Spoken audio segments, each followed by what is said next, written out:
3, 2, 1. Yo, we got your back when you driving to work or driving home. If you on a plane or you at the gym or you home alone, all you gotta do to listen to the shows, turn on your phone. Two Ugly Nerds podcast, tell you what's going on. This is the podcast. Eric is ugly and would not judge anybody else. There's no other insult. When did you learn that you were Two Ugly Nerds podcast. Welcome to the What's going on, guys? Welcome to the Two Ugly Nerds podcast, news from the Black Nerd community. I'm your host, Derek, the podcast guy. Always. What am I about to say? I don't know. always joined by? Always joined by. I feel like normally I would say something else in there.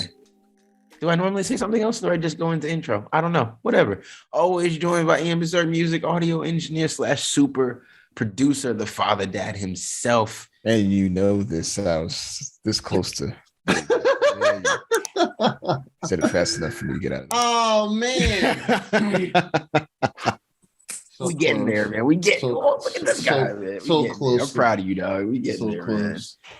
He was conscious this week. I could see it in his eyes, and he was like, It's like double dutch. You gotta know when to jump in. You gotta know when to jump in. "Yeah, what up there?" I feel you, bro. I feel you. Oh man. Also, we're joined by Geronimo, Mr. Nintendo, our resident pro streamer, the console consultant. Yeah, see, I'm actually liking the name now. I like it before, but I'm actually saying it now. Yeah. Console consultant. Now you're like, okay, yeah. Settled into the role. Yeah, he's like, all right, I'm accepting. It's got a nice ring to it. Yeah, draw just like how long his intro get to be. Like it's gonna, because now it's a pro streamer. I never. He's like, you gotta I say ain't this, asked for that, these and the titles. others. They were just said- given. Man, I just come here and pod and do my thing, and That's literally me. See, there you go. the Like, titles the head that just wears the stack. crown. I can't help it. I feel There you you, go. bro. I feel you. Yeah, man, you know how it is, like pod with y'all boys, especially on a Sunday evening. So, evening, just because I've been playing this little game called Roller Champions. I got on the Switch here. Oh, it actually comes up decently well on the camera. Yeah, and I'm turning off.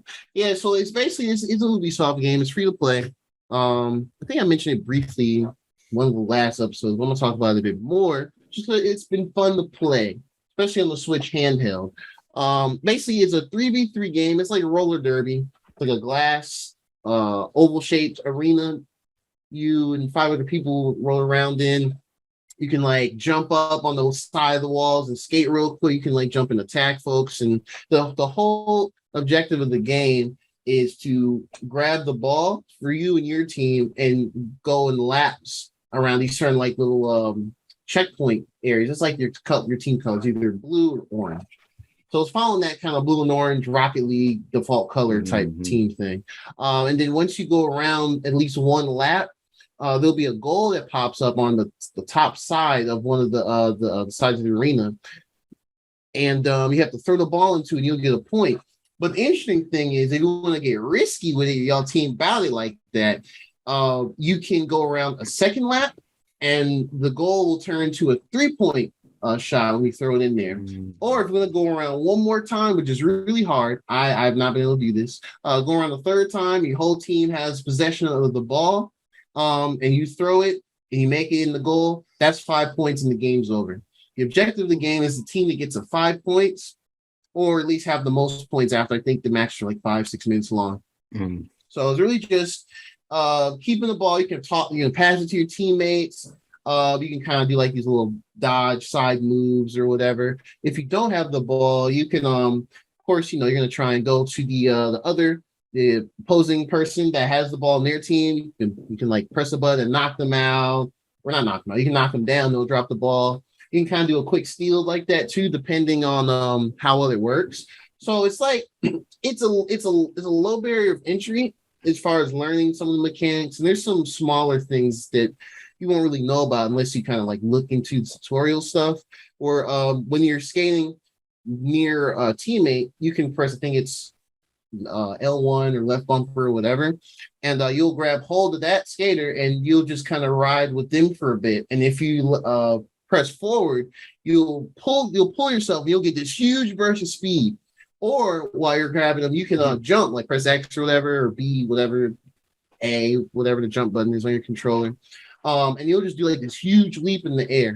And so you can actually catch the ball. People throw it that way. If someone tried to throw at the goal, you can actually just block it, just catch it, and just start your own laps and stuff. So it's definitely got some depth.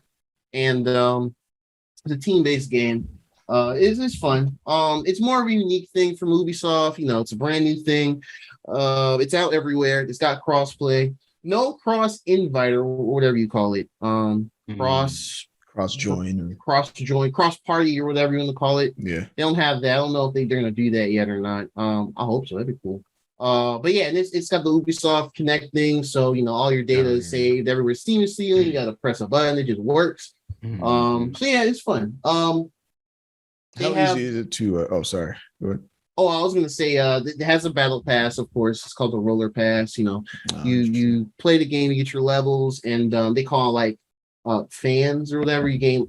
Fans like your level up thing. Basically, every time you play, more people will be like, or that's just how they work. It's basically experience. Yeah, exactly. It's experience.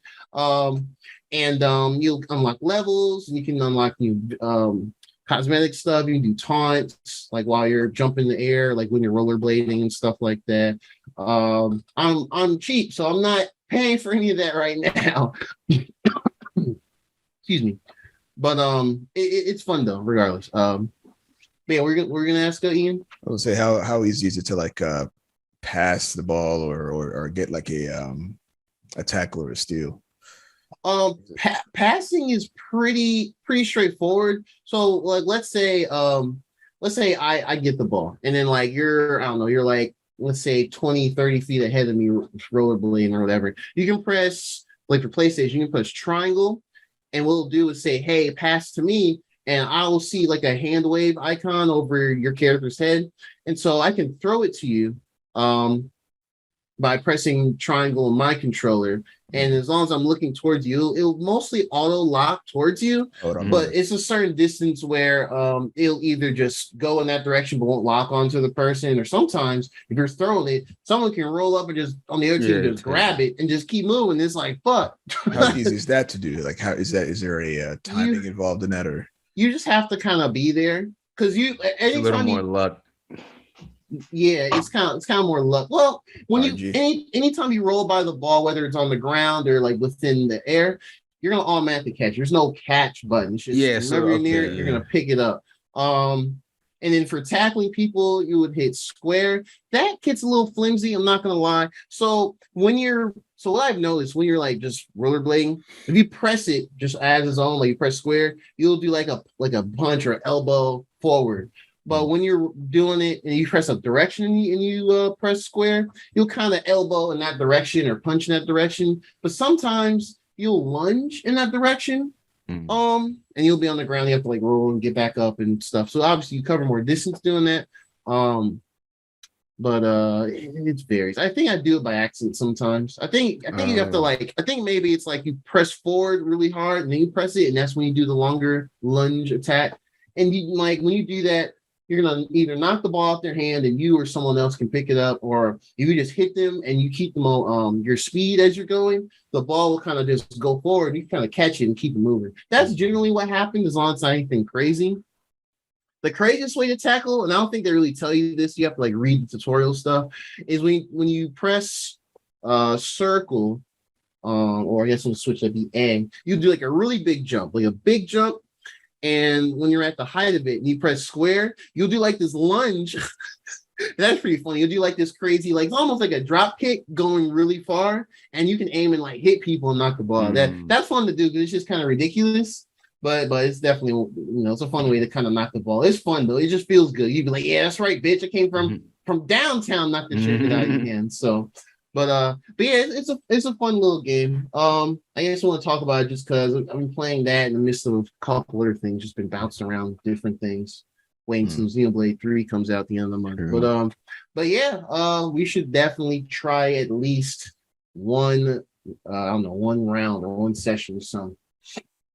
Seems about. No, I'll go ahead and give it down a little, man. I am interested in seeing it. I might suck at it, Like I one of suck those at it, where I too. think it's like I'm trash at it. that's my issue. Like I'm on the line. I might end up being fired if I figure it out early, or I'm just gonna suck and I'm just gonna be like, yo, I'm glad I only played one match and I'm out. There's actually one thing I forgot. So actually, playlists. So you have casual, which is what you're gonna have. You won't be able to do ranked until I think you're a certain level. I think the first few matches you're gonna play against bots. I think it's how every free to play game works now. Fortnite, they all do this now. So you'll get you gassed up, but it'll get you more familiar with the game. Ranked is same thing. 3v3. You have to play 10 place of matches, and then just have you in a rank. Excuse me. And then they have like a limited mode now called Figure 8, where basically it's the same game, but they have one specific arena that's literally just an 8 shape. So you can cross in the middle and stuff. So that's kind of cool. But they also have a skate park mode, which is literally just it's pretty much your practice mode, but it's also like its own online session. So you just your place to the skate park. You can just roll around. It's not like a true arena. You can just roll around and practice your momentum stuff, and you can find the ball. You can throw it at the goal. It's a good way to practice and get the handle of some of the mechanics. So skate park is cool to just live in for a bit, honestly, if you just want to kind of get the feel down with certain stuff. Yeah. Dope. Yeah. But yeah, game is challenging. It's like I feel like if there's a team of really good players, that's gonna be really, really hard, because there's definitely some team-based stuff you can do that if everyone's on the same page, they could probably do the 3 laps and just get the 1 5-point goal, and then that's it. And but yeah, it's fun though. I hope they continue supporting this game. It's kind of unique right now. Okay. I'll download the PlayStation version, play with y'all whenever. Bet. Yeah, I'm down. You got me. Yeah. You got me. If I'm even remotely decent at this, I'm gonna get committed. I already know it. It's fun. It's fun. What you been playing in? I've been playing a little bit of Horizon, man. What? Oh yeah, that Horizon. That's right. Just a little bit. Still trying to get back to the swing of things. Mm-hmm. It's be much better, but right now I'm just sneaking around and surviving. Yeah, it's just I literally only just got to the opening credit scene where they have Aloy like riding through the wilderness to get to the west side. The west side. Yeah, notice there's a lot of I just feel like every guy that she's encountered so far has been choosing on her in some capacity, and it's weird. I'll be honest. It's weird, but I mean, it is what it is. It is what it is. I can't remember how the game was left off in the last game, so I don't know if these relationships were brewing over there, and then over here we're like, okay, not that I remember, unless there's something in the DLC we missed, but I beat all DLC from what I remember. So Frozen Wilds. Yeah, I know it gets lonely out there, but damn. Yeah. Anyway, society. She's a little older now. Maybe she just at that age. You know what I'm saying? She out here. Yeah, it's calling now. I don't know. Yeah, the game's cool. This game's cool. It's good. Hopefully, I get to play a little more tomorrow, but we'll see. Yeah. Dope. Derek, what you been playing? What you been playing? Oh man. What you been playing over there? Yeah, man. I've been playing Valhalla, honestly. Okay. Assassin's Creed. It's just like baby God of War. Here's the thing. It's not a bad game. It's really not. It's just that I think I'm so tired of Assassin's Creed and the game loop that it's just like you kind of already know where everything's gonna kind of go. When you think they might twist it in a different way, you can still kind of predict the twist too. Like it's like, I don't know. It's whatever. But because it's Valhalla and it's all like Norse mythology, I'm still interested because, whatever. It's Odin doing Odin shit. And, is that disrespectful? I said Odin doing Odin shit. Is that like, I don't know. Don't worry about it. It's fine. So. It's fine. I think we're okay. I think we're all right. I think we're fine. He knows the shit he be doing. Word. Okay, you said it too. So no, now he's got to get both of us. Yep. Ian, you want to join us? Okay, he looked good. He's not trying to. He's like, no, I'm gonna just hold out just in case Odin's the one. Y'all tell me how y'all talking a little reckless. Y'all talking a little reckless. Y'all tell me how Valhalla is for some niggas who not sure. Yeah, man. I'm really just playing it because I like the mythology of the game, not really because I'm so in love with Assassin's Creed or anything like that. I mean, it's okay. But yeah, I don't know. Yeah, I don't know. It's cool. I'm curious what Assassin's Creed does next. I think they're working on these really big like a I don't want to say open world because they're all open world. It's like open world. I think they're working on something bigger. I don't know though. What was that game? The Egyptian one? Oh, Origins? Oh, Origins, yeah. Bigger than that. Origins was ridiculous. Origins ridiculous. I don't know how anybody beat that in Odyssey in entirety. Odyssey wasn't, at least Odyssey was a bit interesting. But again, you know what? Odyssey got me again with the Greek mythology. Yeah, it's kind of so they can Greek, get me on certain Norse. Mythologies and certain ties to certain history I like. You know what I mean? But also that is what Assassin's Creed is about, right? Like the random ties to different historical periods and historical whatever stuff like that. So that that is what is supposed to be part of the draw. But it's just like the game loops you end up in and stuff like that. It just be feeling a little meh. I mean, I will say that I guess they did kind of find an interesting way to do naval battles in this one. Like they're a little bit more interesting. At least right now. I mean, I'm assuming once I'm actually upgrading my ship and stuff, I'm assuming that's probably going to change. I will say easily the worst upgrade menu system ever in any game I think I've ever played. I don't even know. It almost makes you not want to waste your time upgrading, but you realize pretty quickly you need to upgrade some of your stats to keep going and do damage you want to do to make shit easier for yourself. So you just kind of scroll around and figure it out. If I could if I had it set up so I could just put this on the screen right now, I would. It is so bad. Anybody out there, they have to know what I'm talking about. I haven't looked anything up. I don't know if there's a mass push from the Assassin's Creed community of anger about it, but I'm just telling you, my firsthand experience. It is I would just, since it's free, I would literally, no, but don't even waste your bandwidth downloading this bullshit. But I literally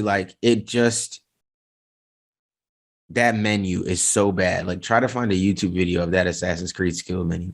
It is so bad. I'm kind of curious when I look it up now. So bad. Unless there's something I'm missing and there's an alternate view I don't know how to access yet, it is the worst skill map menu upgrade tree thing, whatever you want to call it. It's the worst version of that. It is literally the worst version of that. And I don't understand how it made it past any sort of quality and people checking it to be like, yeah, no, this is efficient. People are like, no, I think they'll get it. This makes sense. I literally just spent 10 minutes scrolling around it trying to figure out what the fuck I was trying to upgrade. And I'm just like, why is it so difficult to try to figure out how to just upgrade my attack power? Or why are y'all making this a fucking map? It's ridiculous. I think I found a video. Is it everything looks like constellations or whatever? Yes. Oh, that's a little. Yes. And they all are that small. And the only way to know what each one of those means. I don't understand. The only way to know what each one means is to scroll over it and highlight it and it'll pop up.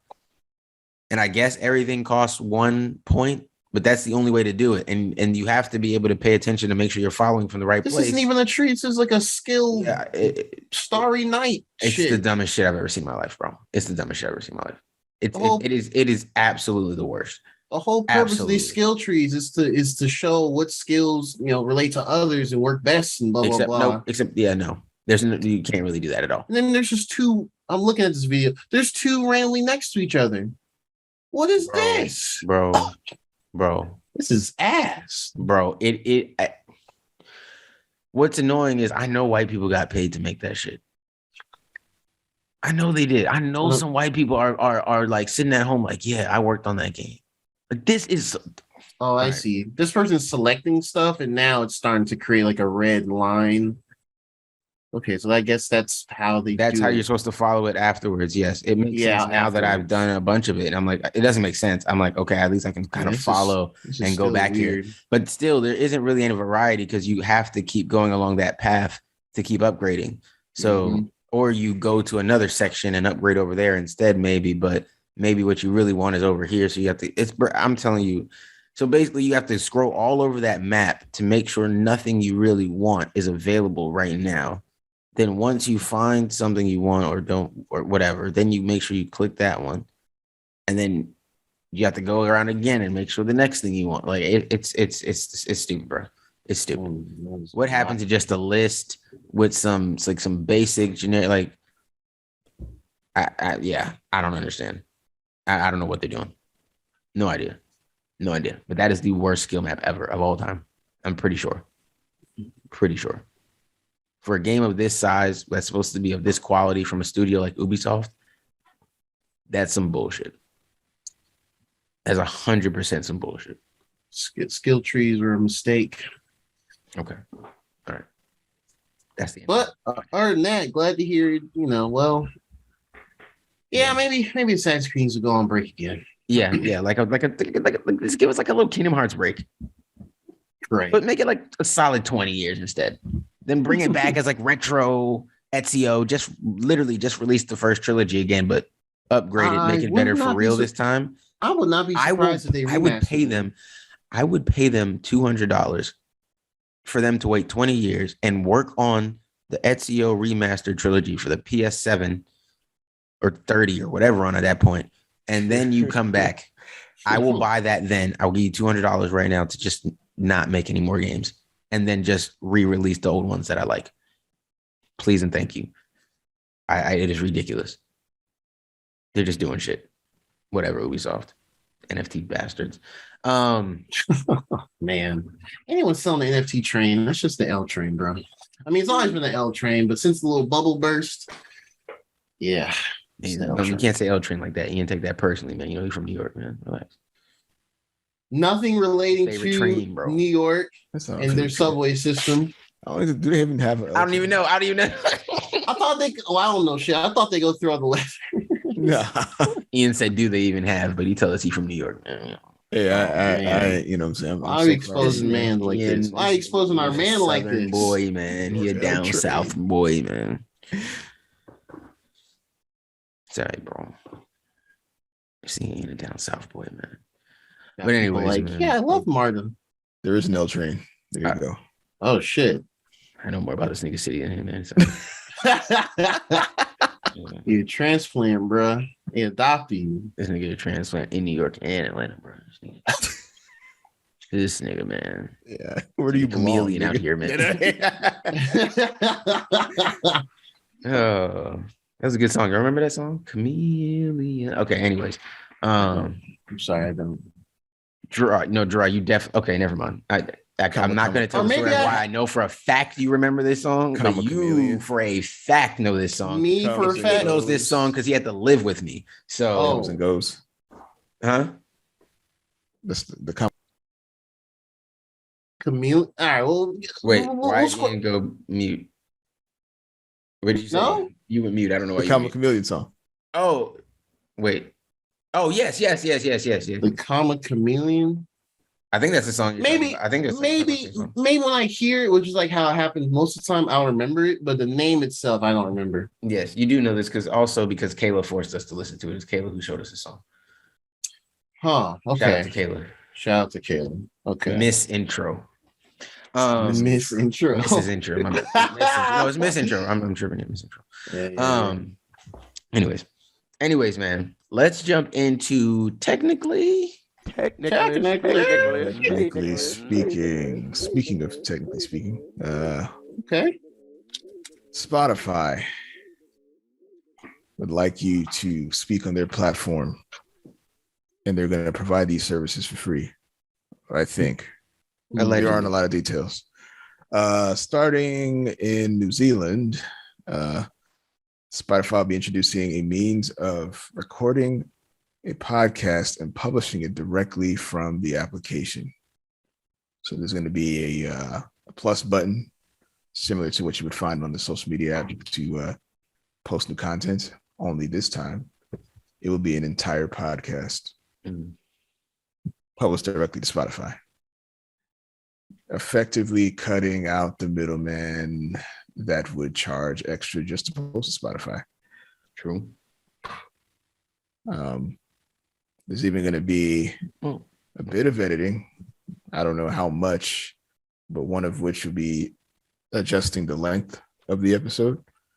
And you could even add background music, which I'm very curious to know the more details about. Like, will you be able to pull from Spotify's catalog? Interesting. And add it to your episodes. That'd be interesting.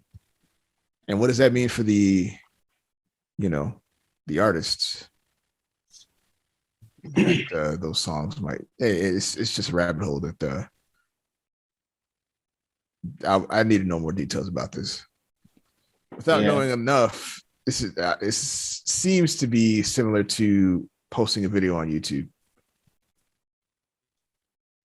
That's really what this sounds like. It sounds like Spotify is trying to become the YouTube of the podcast world and stuff, content creation. Yeah. Wow. Yeah. I mean, yeah, definitely know more information about it overall. This sounds potentially very big. Yeah. They're trying to do. This should shatter a couple of barriers of entry. This could definitely open it up to a lot of people. What that means for those people remains to be known. I mean, if it actually is free, it would open the barriers into a lot of. It definitely would open the floodgates for a lot of people. But I just don't know that I'm banking on it actually being free. Like, yeah, I can't, because they already charge people now. Just like, I don't know. It's almost too on the nose for them to be like, hey, if you come to us directly, it's free. But if you go through a third party service, you have to pay. If that doesn't raise a red flag in you as a creator, then we're probably going to have to hear about you complaining about bad contracts somewhere down the line. And I'm not saying that judgmentally. I get it. Everybody got to learn at their own pace. But there's a reason that if you go through a third party service, depending on who it is, you pay an extra fee, or there's a level of service, and more than likely they offer that doesn't include Spotify. They will distribute your stuff to all the other major platforms out there, but they will not distribute it to Spotify specifically. And if you want that tier, it's probably in their second tier package on most of them. Yeah. So like that is the case, unfortunately. And so if they're offering it for free, there's a reason, bro. Like, the same thing when it's like anything that's for free is a reason. Twitter's free. There's a reason. Like, they're collecting information and data. Somehow we're paying for it. Facebook was free. MySpace was free. They collected so much data off of us from that. Like, just sounding. That's where a lot of the money these sites and platforms get nowadays. 100%. Just selling our data. Just selling our data. What else can we learn about them? What else are they looking at? So, I don't know, man. I don't know. I hope all I'm going to say is I hope nobody goes over there. And if you find out that they are making money off the show that you're posting over there because you're attracting viewers and they're putting ads in the middle of it that you don't know about and they're making money, don't be mad. Yeah. Don't be upset. Don't be angry. Don't cause a fuss. Don't think you Joe Budden. Don't do any of that. They're letting you record and post and use their music for free to create that show that's there. Yeah. Because if you were out here independently, I promise you it's not that simple to use a lot of those elements. And even though it's only audio, forget the video portion of it, even though it's only audio, to be able to use music freely at any length or anything that you want and play it, that's not something everybody can do. So if Spotify is going to allow people that, and you're going to say they're going to do it for free. Yeah, bro, they're going to make some money off you that you're not ever going to see. And you're just going to have to live with that. Use that. Keep using that building of your platform to take it away when you're ready to go. The only thing that would let me think this is sinister is if you have to sign some sort of contract. As long as they don't make you sign anything, you can freely like take your show title, your IP, whatever. You can take it with you wherever you want to go. You can just say, hey, I'll leave these episodes on Spotify, but I'm no longer posting here and I'm taking my show here now. If you can freely do that, then by all means, good guy Spotify then. I'm going to guess it's probably not going to work that way because Spotify's not going to let you build 1 million followers by creating shows on their content with their music and all this type of shit. Now you done developed industry relationships so you can do this shit away from Spotify and you just get to skip away and go make millions of dollars somewhere without them when they gave you the platform to even create the original concept. Because if you had to do that on your own, you couldn't. Right. So you would have never got to the level you're at without their. So it's I'm going to guess Spotify is not going to you're not going to be able to create your show and then just skip and skedaddle with that same title and show however you want to. Now, maybe you can flip that into a new show or something, but it's probably not going to go as smooth as you want. So I don't know. It looked good on the surface and hopefully people use it, like understand what it is and really like do read whatever terms and conditions eventually do come with it. And like, really dig into it and make sure they know what they're signing up for. That's all you can ask. You know what I mean? I can't sit here and tell people they shouldn't use it or it's bad or anything like that because that looks like a really powerful tool. So by all means, just be careful. Yeah, could be powerful.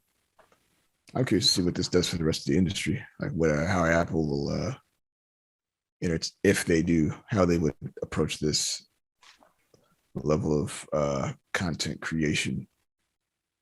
They'll have to match it with their own platform, especially if it makes waves large enough that have people flocking to just get this boom of podcasts and different type of radio-esque shows and things like that.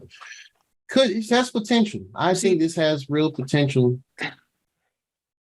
See, I guess it's the part where you can record and upload directly, like through their service, right? I guess that's the part that makes it more unique. Because to me, you can make a like, all right, maybe this is a little bit of like, I don't know, maybe I'm saying something that a lot of people already know.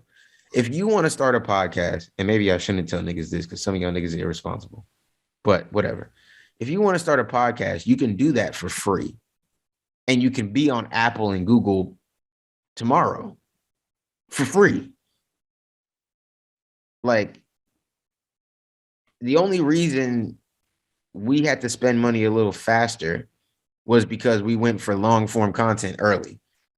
So, you're going to have to spend money somewhere, even if you're hosting on like just SoundCloud as your RSS feed. You're going to have to spend money because you're going to fill that up quickly when they only give you like 3 free hours.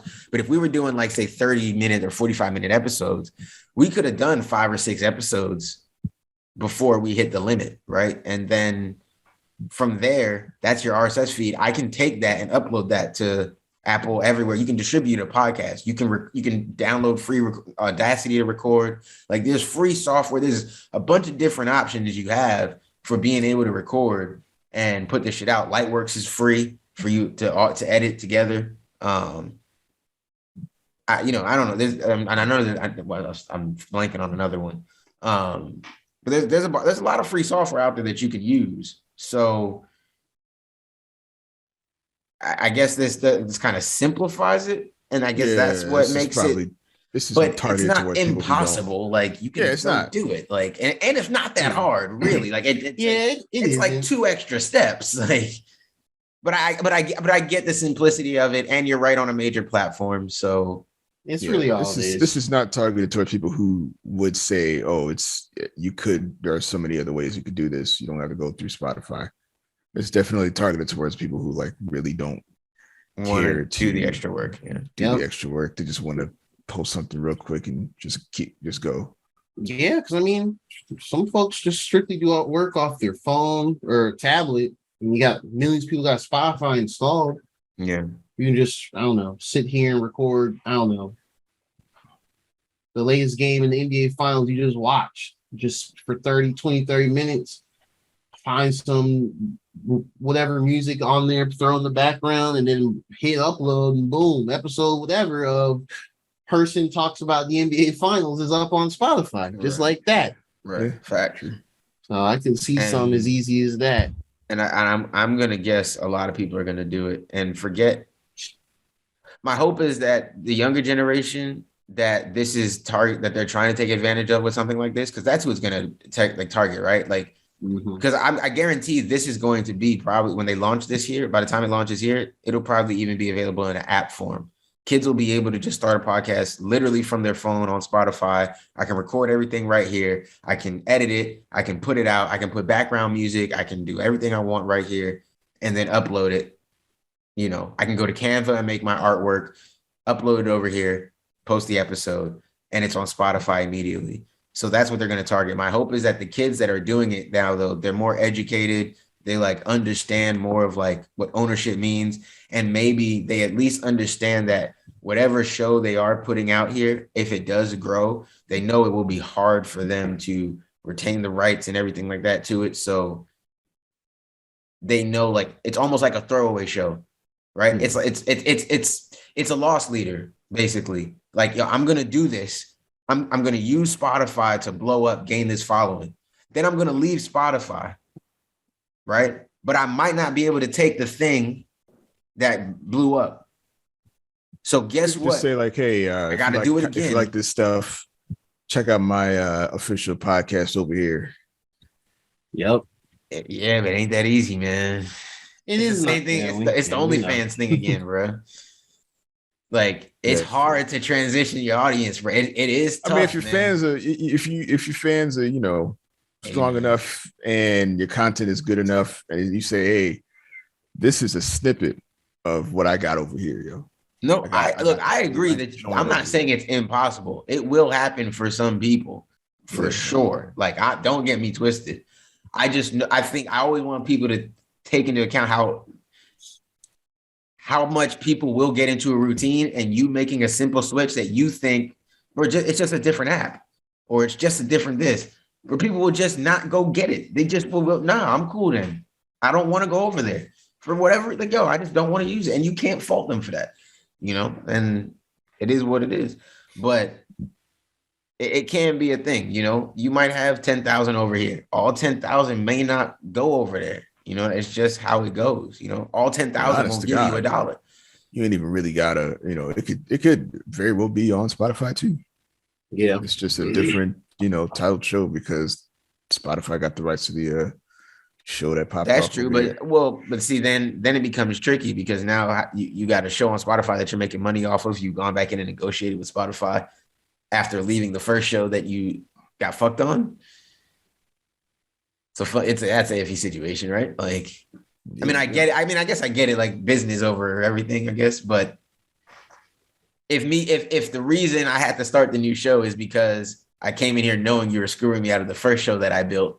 Well, if you know what you got to do to play the game, then I mean that's but I would at least leave Spotify first, right? Like I probably wouldn't jump right back, and right, I'd be like, yeah, let's go somewhere else, let's build up, you know.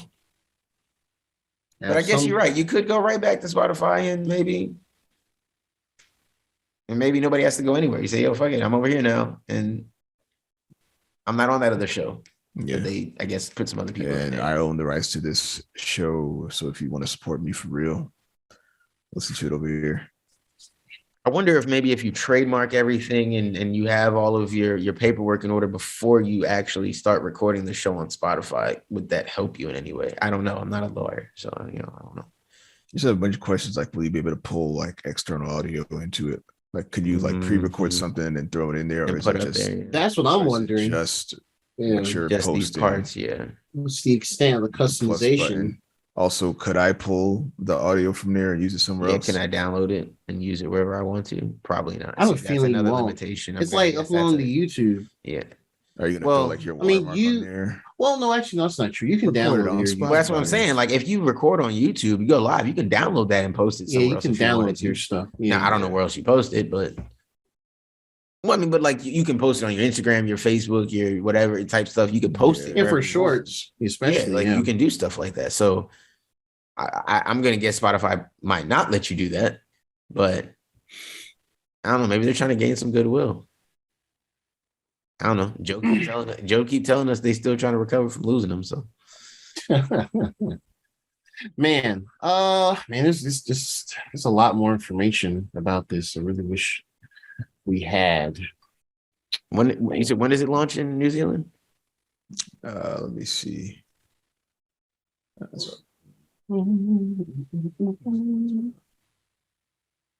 Doesn't say. Oh, see. I was gonna say. I was wondering how soon we had to wait before we start hearing something back. There's no details about when the news podcast tool will be released. In more countries. Actually, you know what? This link, or not this link. This article has a tweet from Spotify New Zealand about the exact feature. What do you mean? Like they said, they have a video. It's in the article. I didn't even really look at it. Video of a girl who's about to start an episode. Click of a button type of deal. Yeah, it looks like it's showing what it would look like. Yeah, so she's on her phone. What? Oh, there's a button in the bottom right that says record podcast. Just hit the button, supposedly. Mm-hmm. Okay, this is kind of... It's this simple, we swear. Yep. Maybe it is. I hope it is. Yeah. Looks like the background music is curated. What do you mean? Yeah. That you won't just be able to pull from whatever you want. Yeah. Okay, so you can pause the recording. It says when you're done, you can preview or edit it. And it looks like the basic editing is like you can just do trim audio. You can select parts of the audio and trim it or delete parts of it. You can preview it. You don't have any like basic audio boost and stuff? Yeah. Oh, that's how the background music stuff is. It's like, okay, they have like stuff where it's like, I guess it's based off mood.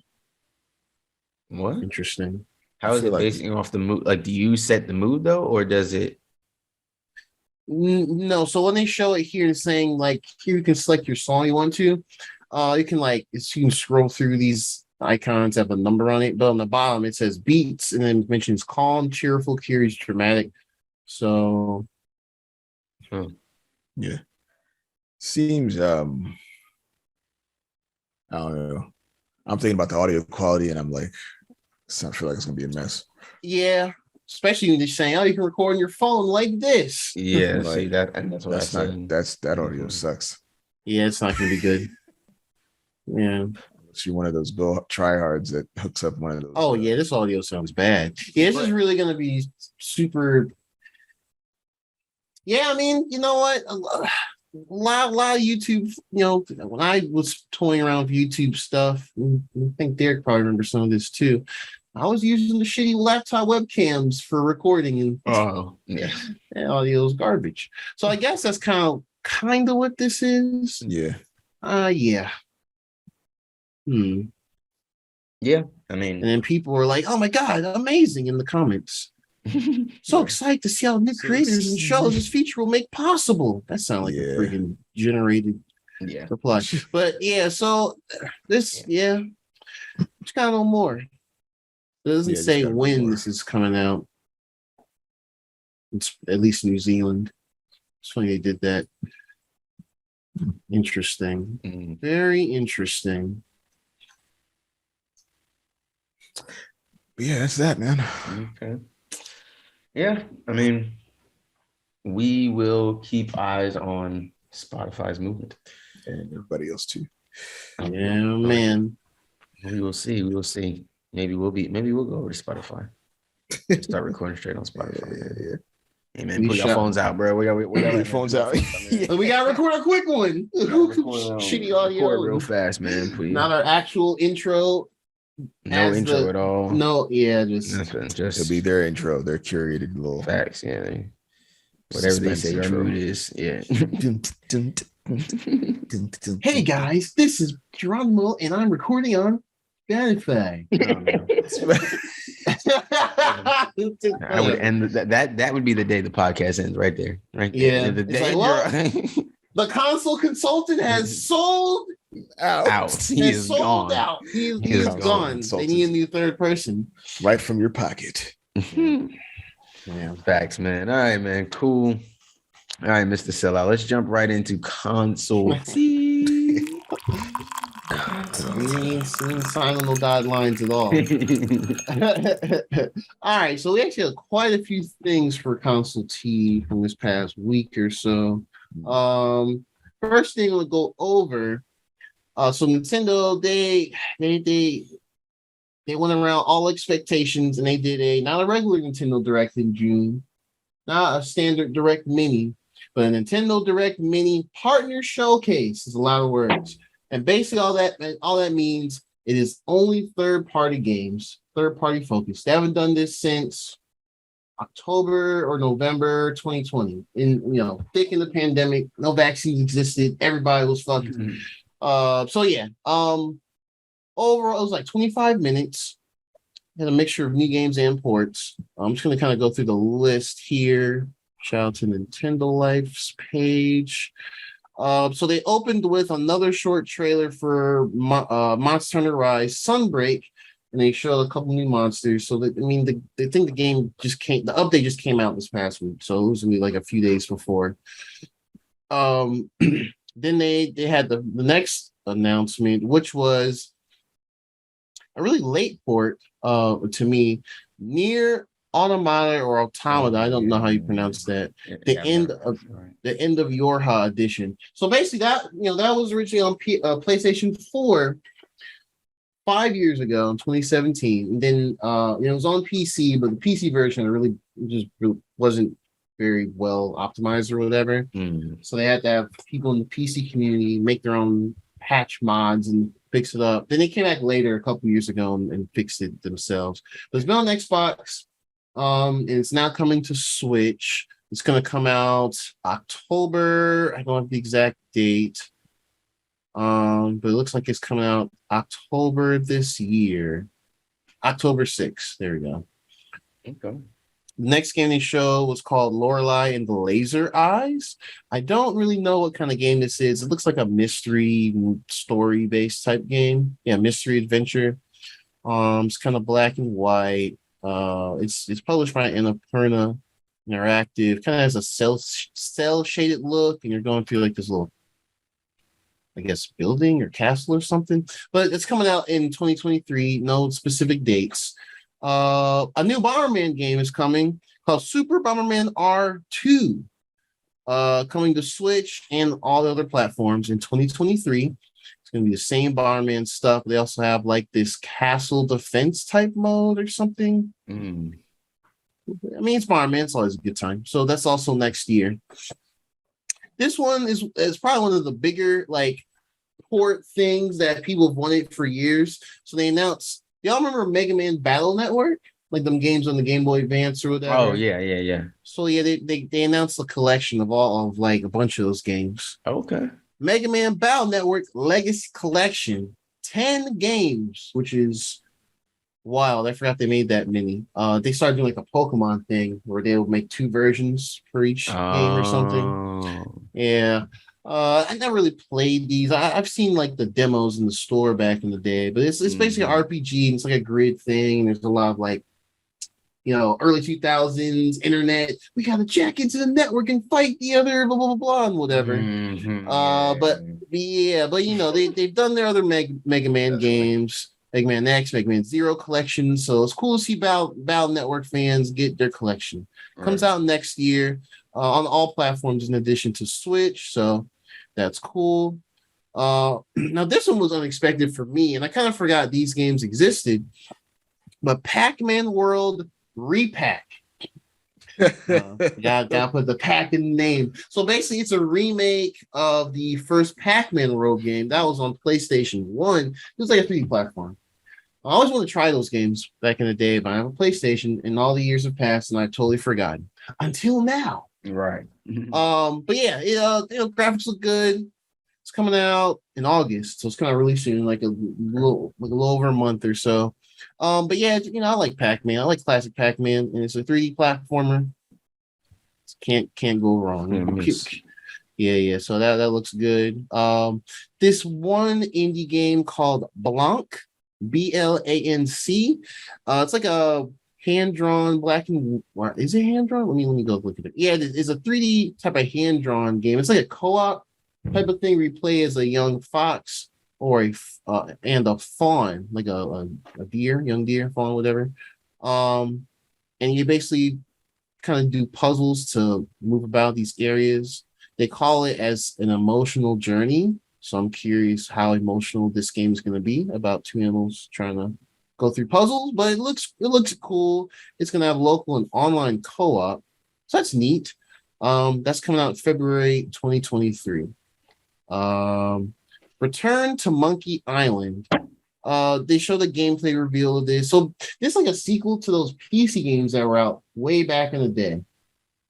I never really played them, but it's basically about like pirates and stuff like that. It's like a point and click adventure type game, kind of like the Humongous Entertainment type games, kind of sort of. Oh, okay.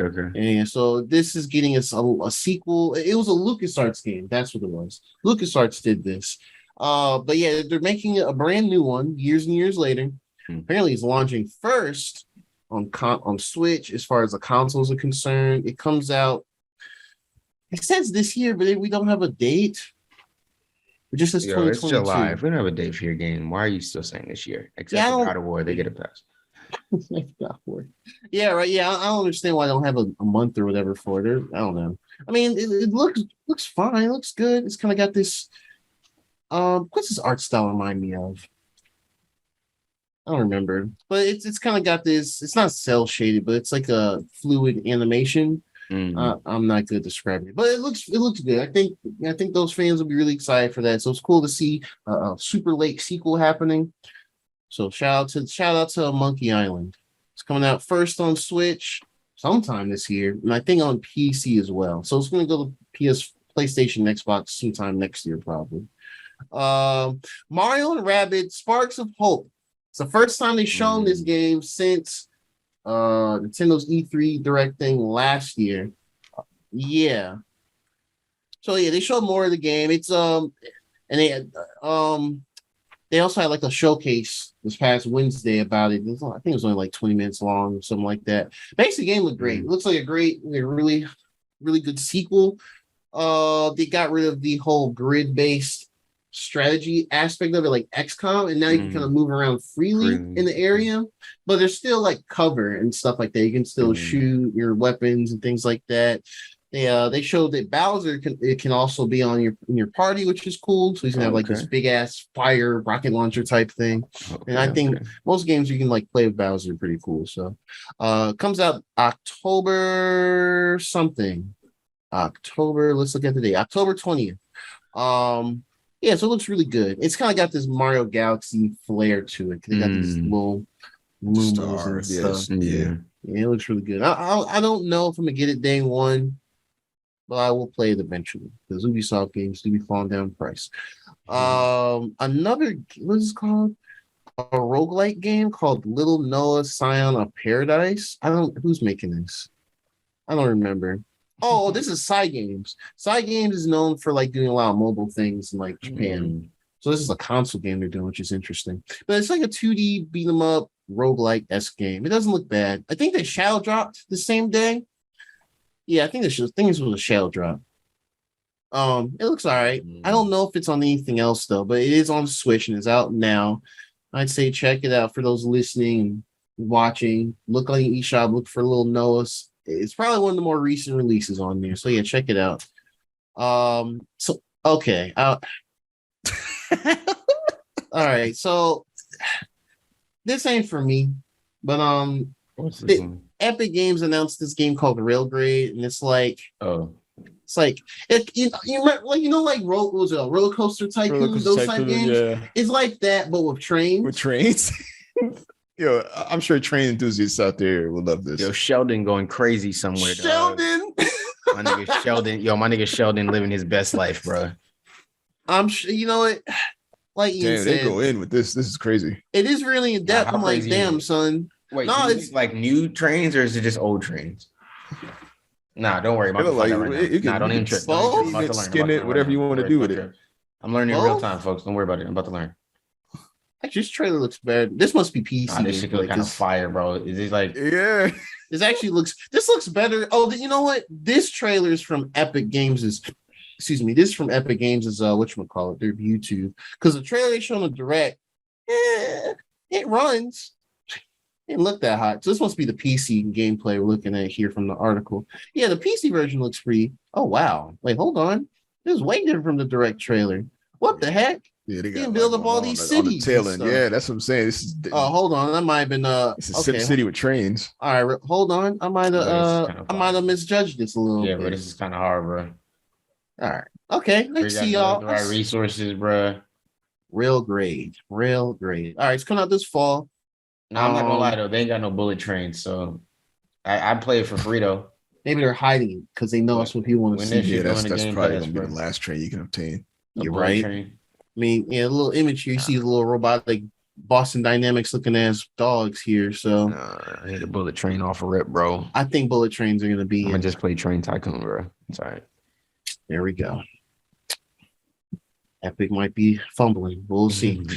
I forgot this was even in the direct.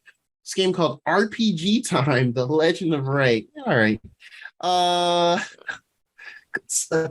What is this? Oh, it's like a hand-drawn RPG type game. Oh, the art style is pretty neat.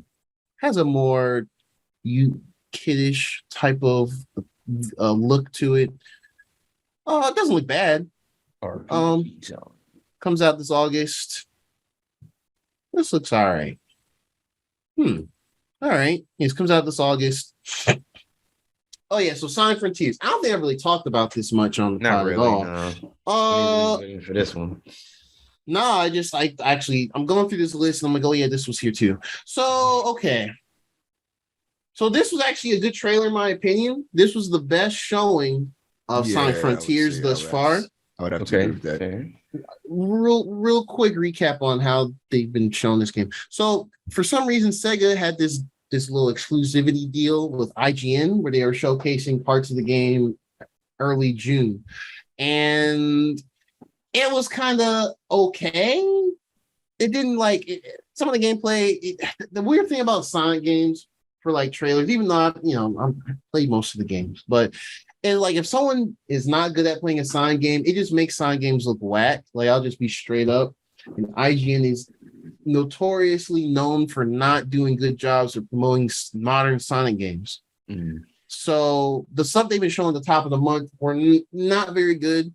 And then Summer Game Fest happened a couple weeks ago. They had like this little small, Jeff Keighley had this small in-person event there. And people were they had Sonic Frontiers there as a demo to play off PCs or whatever.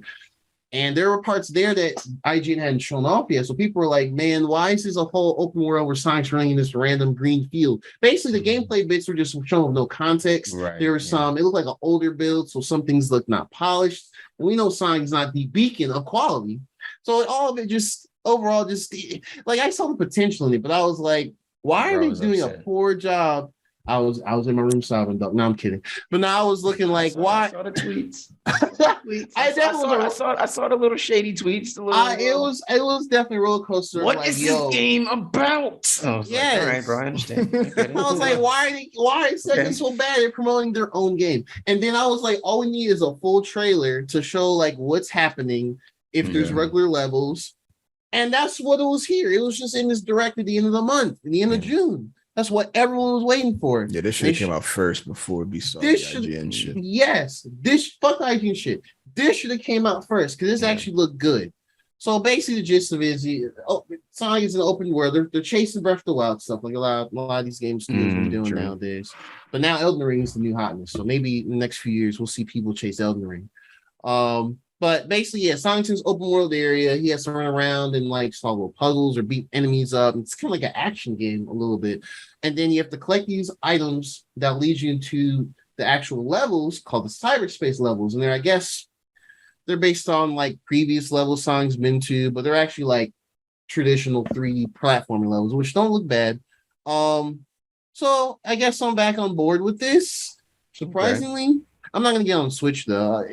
Gotta get Sonic games on PC. Okay, well, the 3D ones, because the mod community can go crazy.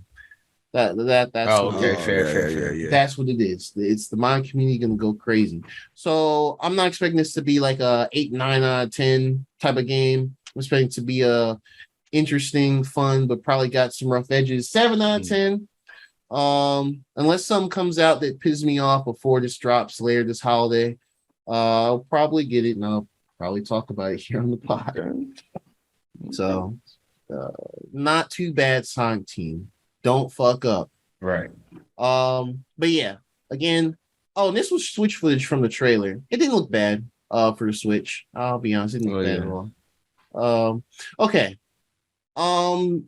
Disney announced a game here called Disney Dreamlight Valley. It looked like, I'm not really sure what this was, but it looks like you can kind of, okay. So it looks like you can kind of create your own island worlds with like various Disney characters.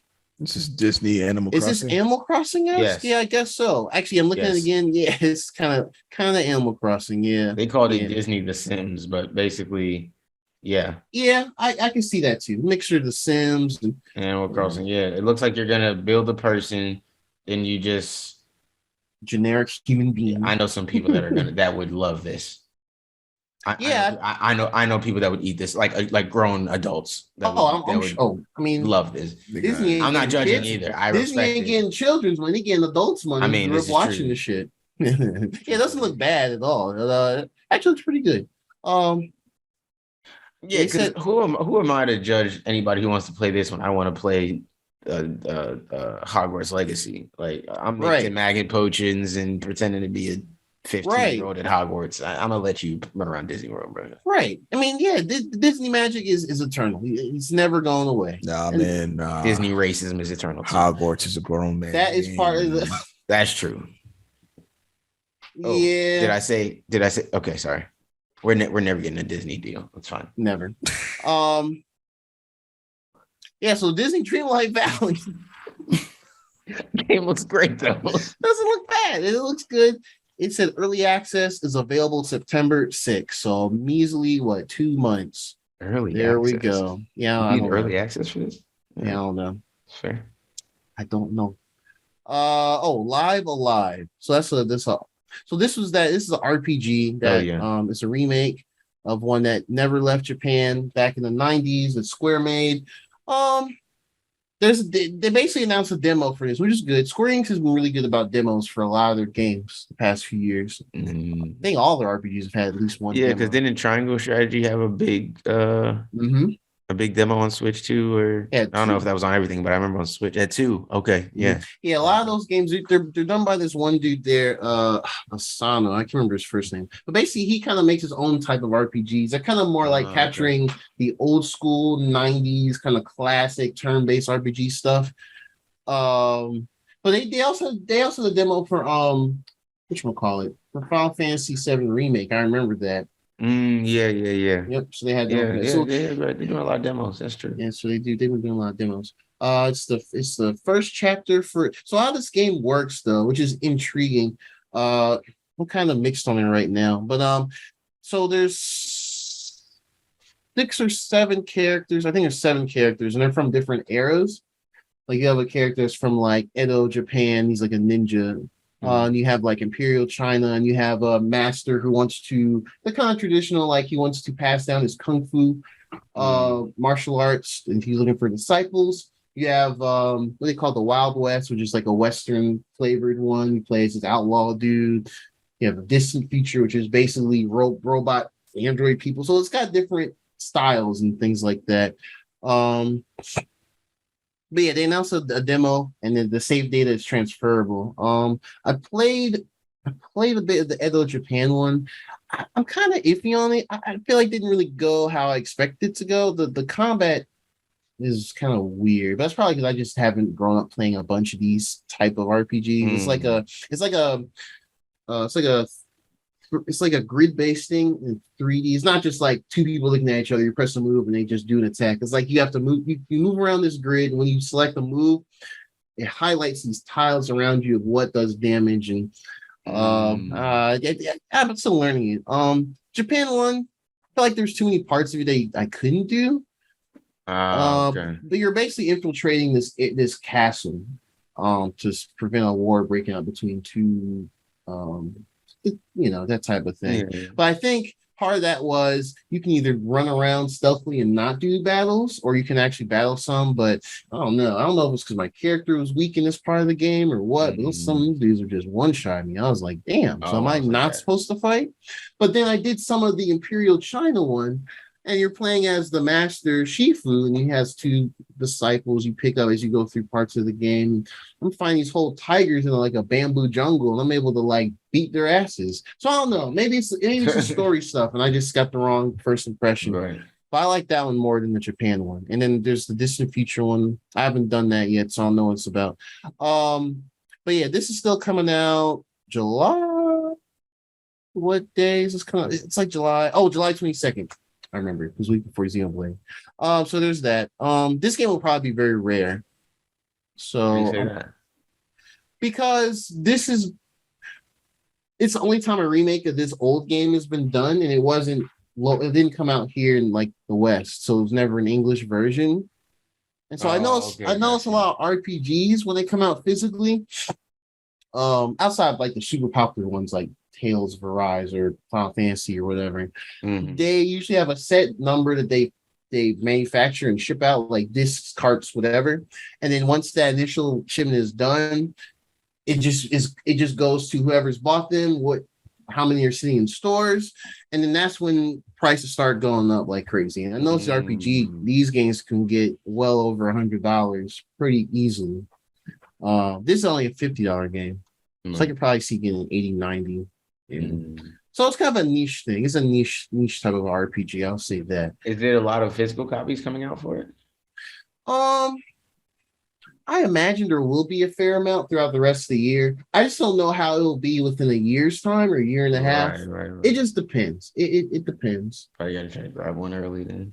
Yeah. Because I had a pre-order, but then I got rid of it. Oh, okay. And then some folks on my Twitter were like, at least you tried the demo. And I was like, yeah, I just wasn't sure if I want to get it right now because, Xenoblade's coming out, Klonoa's coming out. I don't know if I'm going to spend all that. And then one of the other mutuals was like, oh, just remember, this game probably be rare later. And I was like, yeah, you're right. It could be an easy flip in a couple of years or something. Probably get double on that or some shit. Yeah. So I might wait for it to get a little discount later this year and then scoop it then. Maybe. We'll see. So yeah, that's Live Alive. It's a weird name, Square Enix. They know how to do weird names. Doraemon Story of Seasons, Friends of the Great Kingdom. That is a sequel to, I guess, another Doraemon game. It's coming out later this year. I'm not sure what these games are. Adventure games? I don't know. I couldn't tell y'all. Minecraft Legends. This is what they showed us in the Xbox show. I think it's like a action strategy game of some sort. It looks pretty good actually. I mean, honestly, all the Minecraft games look good. Yeah, that comes out. When does this come out? Sometime next year, I think they said. Oh yeah, you're right. 2023. Dragon Quest Treasures. This was announced like a year ago. What is this? It's like kind of some of the characters are chibi, like small, but it's like an action game of some sort. Action adventure. Oh, okay, it's an action adventure type game. Okay, that's coming out December 9th. Yes. Cool. Oh, this is a weird name. I actually completely forgot this was here. Captain Velvet Meteor, The Jump Plus Dimensions. Is it a manga game? Or not a manga game, but game based on a manga. Oh, it's a strategy game. Okay, it's a top-down strategy game. Strategy RPG. Okay, that comes out in July sometime. Go figure. Okay, yeah, that comes out in July. Oh, yes, here we go. This is the one I was waiting for. Portal Companion Collection. Shadow dropped. Both Portal games. Shadow dropped. Both Portal games are on the Switch now. Right out there. For $20. I ain't giving it to him yet though. Me either, but I'm gonna. But I want to. I'm gonna get it. I gotta own that game on as many platforms as I can in as many places as possible, just in case I ever want to play Portal. They need that, man. I don't know why this is only on the Switch right now. They put the Portal games on everything else. Everything. I mean, own it everywhere. They're all at least console-wise. They're all stuck on 360 and PS3. You know, port them up too. But yeah, so this is out. Portal games on Game Pass? No, right? No. Yeah, I didn't think so. But they're usually really cheap on Steam anyway. You can buy them on Steam, yeah. Well, yeah, I remember we bought them one time and they were like $2 a piece or something like that. It was like something ridiculous. Like, I just bought them off the whim. I was like, shit. I mean, yeah, I think I own Among Us and Portal 1 and 2 on Steam. I think that's what I own. Right. So in a combination, I spent like $8. Right. It's just, yeah, them sales gets. Well, you know, I paid full price for Among Us. I'll have you know. Hey man, support the devs. They definitely had it free on mobile for like ever. Well, I mean, it was like $5, I think, when I bought it. Support the devs. $5. They put that price. It was a full $5 though. You know, that was the full price. Full five, you know. Yeah, bro. But yeah, this is out. Yeah, I was looking at gameplay of that. I mean, it's it's Portal, right? Yeah. I mean, it's literally like it literally so far based on what. Well, one thing they have gyro controls, which that's awesome. So you can just aim the portal gun anywhere and all that shit. That's great. But yeah, these are essentially like how we played them on the 360. I think they run at 60 frames. I heard the co-op for Portal 2 is 30 frames. Right. But I mean, I'm not tripping because these are puzzle games. I'm not over here trying to don't need it. It's dodge and shoot stuff like Twitch reaction shit. That's fine. That's how I remember on 360 back in the day as well. Facts. So it's all good. So I'm gonna get this eventually. I just don't want to get it now. Portal, these two are classics. Portal 2 is in like my top 10 of all time. That game is amazing. Facts. Okay, so this game here, I remember Patrice posted this in the chat. Harvestella. So this is honestly Square Enix's take on like now Animal Crossing and yeah, mostly Animal Crossing. What's the other game? Rune Factory. That's pretty much what it looks like. It looks pretty good. Yeah, this comes out in November. You have to like fight stuff in this? Yeah, it looks like you can fight stuff as well while you're getting some materials. That's how Stardew Valley is. Stardew Valley is like similar to Animal Crossing and Rune Factory, but you can also run to like a little tunnel cave and fight stuff. Animal Crossing too. It's not like enemies, but stuff. But it's like I mean, why aren't you like hitting like the bugs and stuff? It's not. You capture them. This you get like a sword and you can like. Well, I mean, yeah, but don't you have to like hit the bug? You do hit the bugs in Animal Crossing, don't you? No. You just have to like no, you don't. The only time you might have to fight for your life is when the hornet nest comes out, and then it's like, fuck this, and then they sting you. Which just causes you. Something you have to like SWAT or something, bro. I'm maybe I'm just making this shit up. I don't know. I don't play Animal Crossing anymore. I played that shit for about a day, and then I lost the ability. It's really just you have choice. It was a gateway. Yeah, it was just like, all right, I'll let you have fun. Right. I still have an island. It's just I'm not the one who built it. I don't think I reinstalled Animal Crossing when I got this OLED Switch. Mostly to save. There's probably a reason for that. Well, yeah, this nigga island all types of fucked up, man. This nigga shit. Yeah, got weeds all over the place. Weeds. Oh yeah. Walk in the house, got roaches in there. Wait, they got roaches in the game? Yeah, if you're like away for a long time, you go in your house, you'll see like little. I mean, they're not like huge, but they're like tiny roaches, and they can be on multiple levels. And so when you get them, you basically just run over them, and it does a little cartoony little ghost float in the air to show they're dead. And when you get them, characters like, yes, I got all the roaches in my house. It's clean again. It's like, all right, nasty nigga. Yeah, fucking pigsty to come back, I suppose. Right. That's hilarious. All right.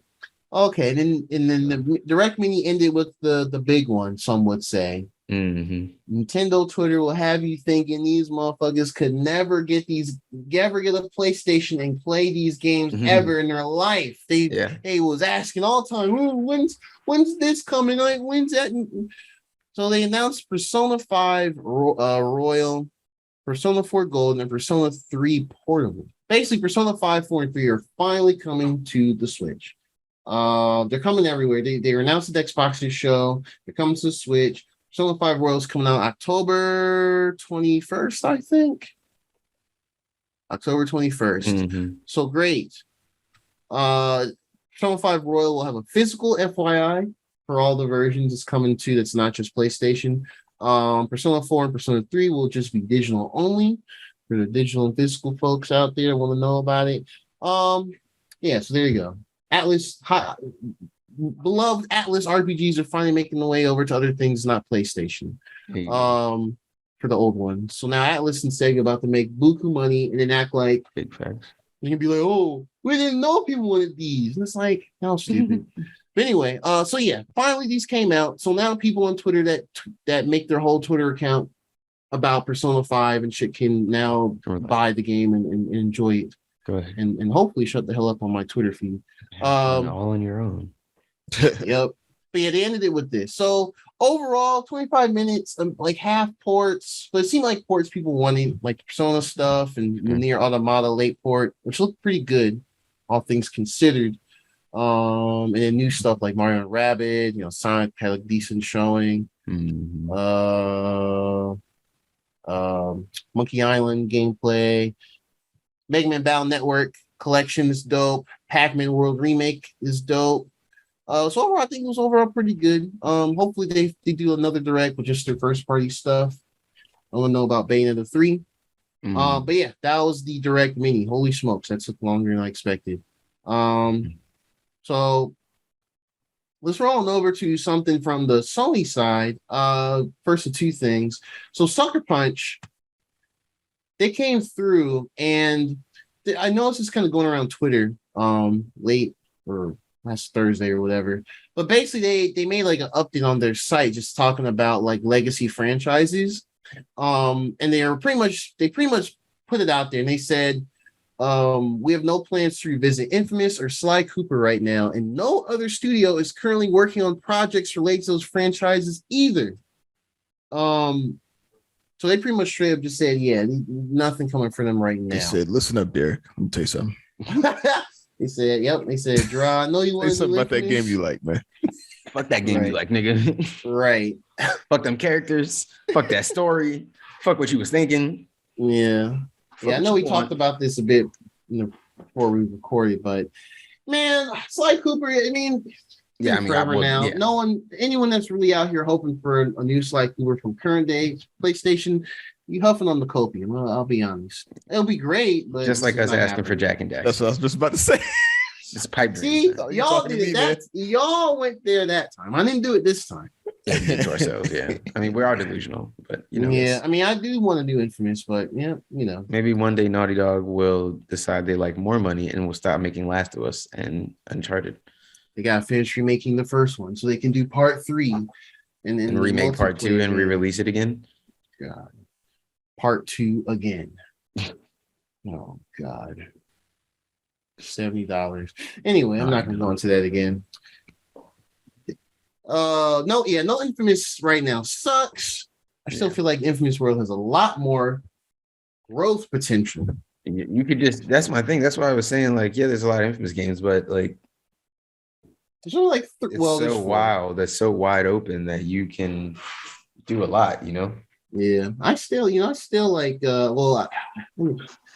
I never really fully played the first 2 Infamous games. And honestly, those need to be remastered. I think I've said that on here before, and I'll say it again if that is the case.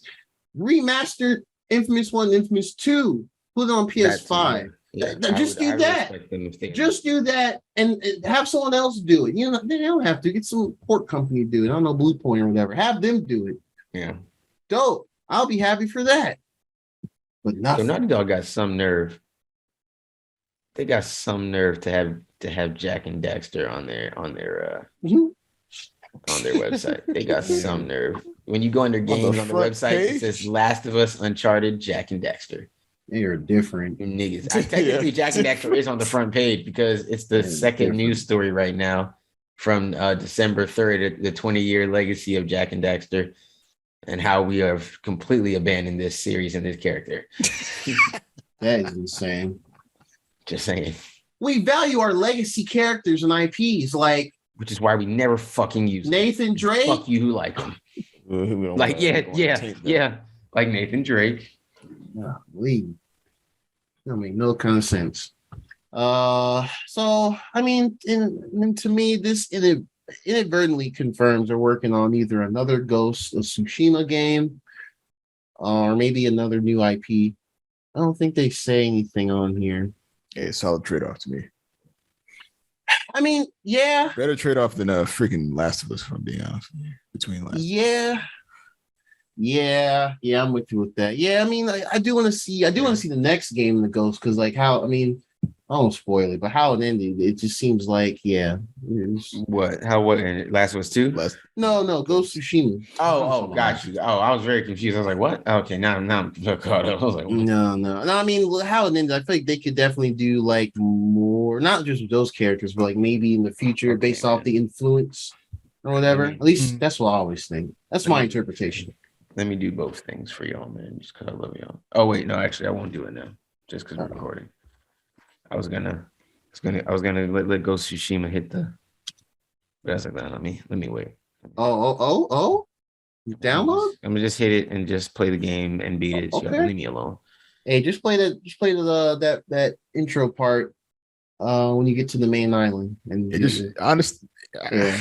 Look at Ian's face. Look at the joy on his face at the prospect of me playing this game. I'll be hyped to see this nigga. He can't contain it. He can't even get a sense out. He's like, no, you gotta. That game is one of my favorite openings of any game in the past. Like, damn, it's beautiful. That game was such a pleasure to play, man. It really was. I guess I need to play it on the good monitor or the TV then. Man, it don't even matter. My little monitor I played on isn't bad, but I feel like I should play it on the TV, bro. So you should, because that game is beautiful. I was wearing photo mode out on the PS4 version. Oh damn, yeah, exactly. That's the thing. I was wearing that. We didn't get to play the game on PS5. I was like, when I streamed it, I'm gonna get a way better experience than y'all. When I streamed it times, I was like, damn, I know I'm annoying whoever's watching by just hitting photo mode all the time, but the game's too beautiful. Yeah. Again, that game doesn't do anything brand new, but it's just a very, very good game. This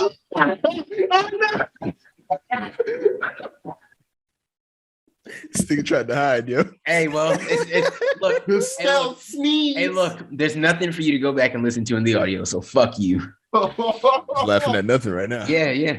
Y'all niggas is laughing by yourselves. No one know why y'all niggas laughing. For those audio listeners out there. I know, right? Our dedicated listeners. Y'all niggas just crazy to them. Derek concealed a sneeze very well, actually. I didn't notice it until I see Ian's kind of starting to laugh. I was like, oh, no, not again. I thought I got away with it because I thought Ian was engaged in conversation, but then I seen this nigga looking at us. I said, fuck, I'm done. Is he talking about Ghost still? Oh, that nigga sneezed. Oh shit! Yo, it's really crazy. This nigga Ian created an environment where niggas can't sneeze, though. Right? I mean, so insecure about sneezing around this nigga. I sneeze, I gotta look up the camera, like, yeah, you gotta pay attention. You gotta watch your back, man. This nigga it's Ian a safe space. No, it's not. It's not a safe space at all. It's the most unsafe sneezing space ever.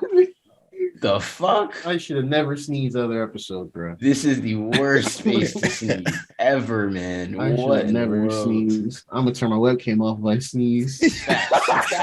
Close Zoom. I end the whole meeting if I sneeze again. Nigga, fuck it. Nah, not mute my mic and everything. I'll mute everything. Man. Oh my god. Got me fucked up, man. Yeah. Other than that, man. Thank you, SuckerPunch, for ripping the Band-Aid off. I'll say it like that. Because there were a couple of smaller rumors floating around about stuff. Just because I guess it's only been kind of quiet. We still kind of thirsty for God War Ragnarok news. True. It's too bad it didn't happen last week. I'm kind of upset about that. So yeah, that's SuckerPunch. The last thing we'll talk about. This came out of the blue. There's no like formal lead up to an announcement or whatever.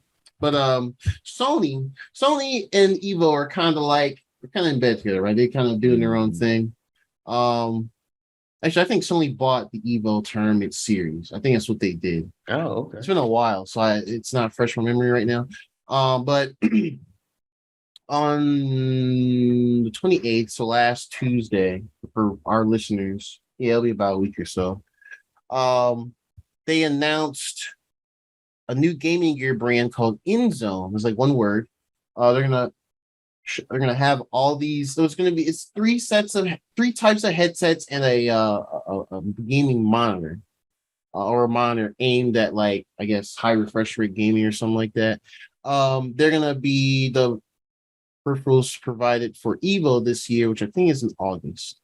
Evo's biggest fighting tournament. It's always in Vegas. But yeah.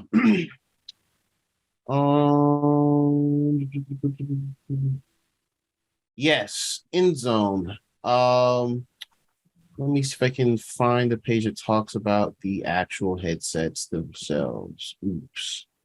I thought it was on this page. Okay, here we go. So they have two gaming monitors called the INZONE M3 and the INZONE M9. The M3 does full HD, which is just 1080p. Okay. This is actually cool. Okay, so one is aimed for like shooters and stuff like that, and one is for just like high for like 4K. So the full HD one, the M3, that's 1080p. The refresh rate is 240 hertz, which means frame rate go up to 240 frames per second. What we'll see on our eyes, which for shooters, that's a little too smooth. HDR display HDR certified 400. I don't know what that means. This does support G-Sync. This does have HDMI 2.1 with VRR, variable refresh rate. That's actually pretty big on the monitor. Exclusive features for the PS5. So you have auto HDR, tone mapping, and auto genre picture mode. So I guess for certain games to support these things, it'll make the picture more beautiful. INZONE Hub is included. I'm guessing this is like its own app or something, the monitor or something. Damn. Has an adjustable stand. It better because it's a computer monitor. I'm just reading the specs. Why is that a spec? Was it like a situation? I would assume so. I think it is, but it'll specifically say. No, let me post the page. But they told us they got a stand, but they won't tell us it's right. Yeah, my bad. I posted the link in the Zoom, so y'all can read through it as well. And then the connectivity, it has two HDMI 2.1 ports, one display port 1.4, USB Type C, and a a hub. The USB Type C, USB hub. Oh, so this is like a hub. Okay, cool. And then the M9, this one is 4K. The backlight type is full array local dimming. Okay, that just means it's gonna be a really good image. Refresh rate only goes up to 144 hertz. I mean, that's still pretty good. That one of my monitors is that. Pretty much you plug your PS5 into this, and like Spider-Man, those games have like the 120 hertz type, or that 40 hertz, which I guess the way it refreshes like 120. So you'll be able to see the high frame rates like that. Display HDR is 600 instead of 400. Again, I don't know what that means. NVIDIA G-Sync is also included. HDMI 2.1 VRR is included. It's got the same exclusive features in addition to, what does this mean? Exclusive features for PS5 console, perfect for PlayStation 5. Sony, what the hell does that mean? Just keep the same. I'm scrolling down. INZONE Hub is included. I know, right?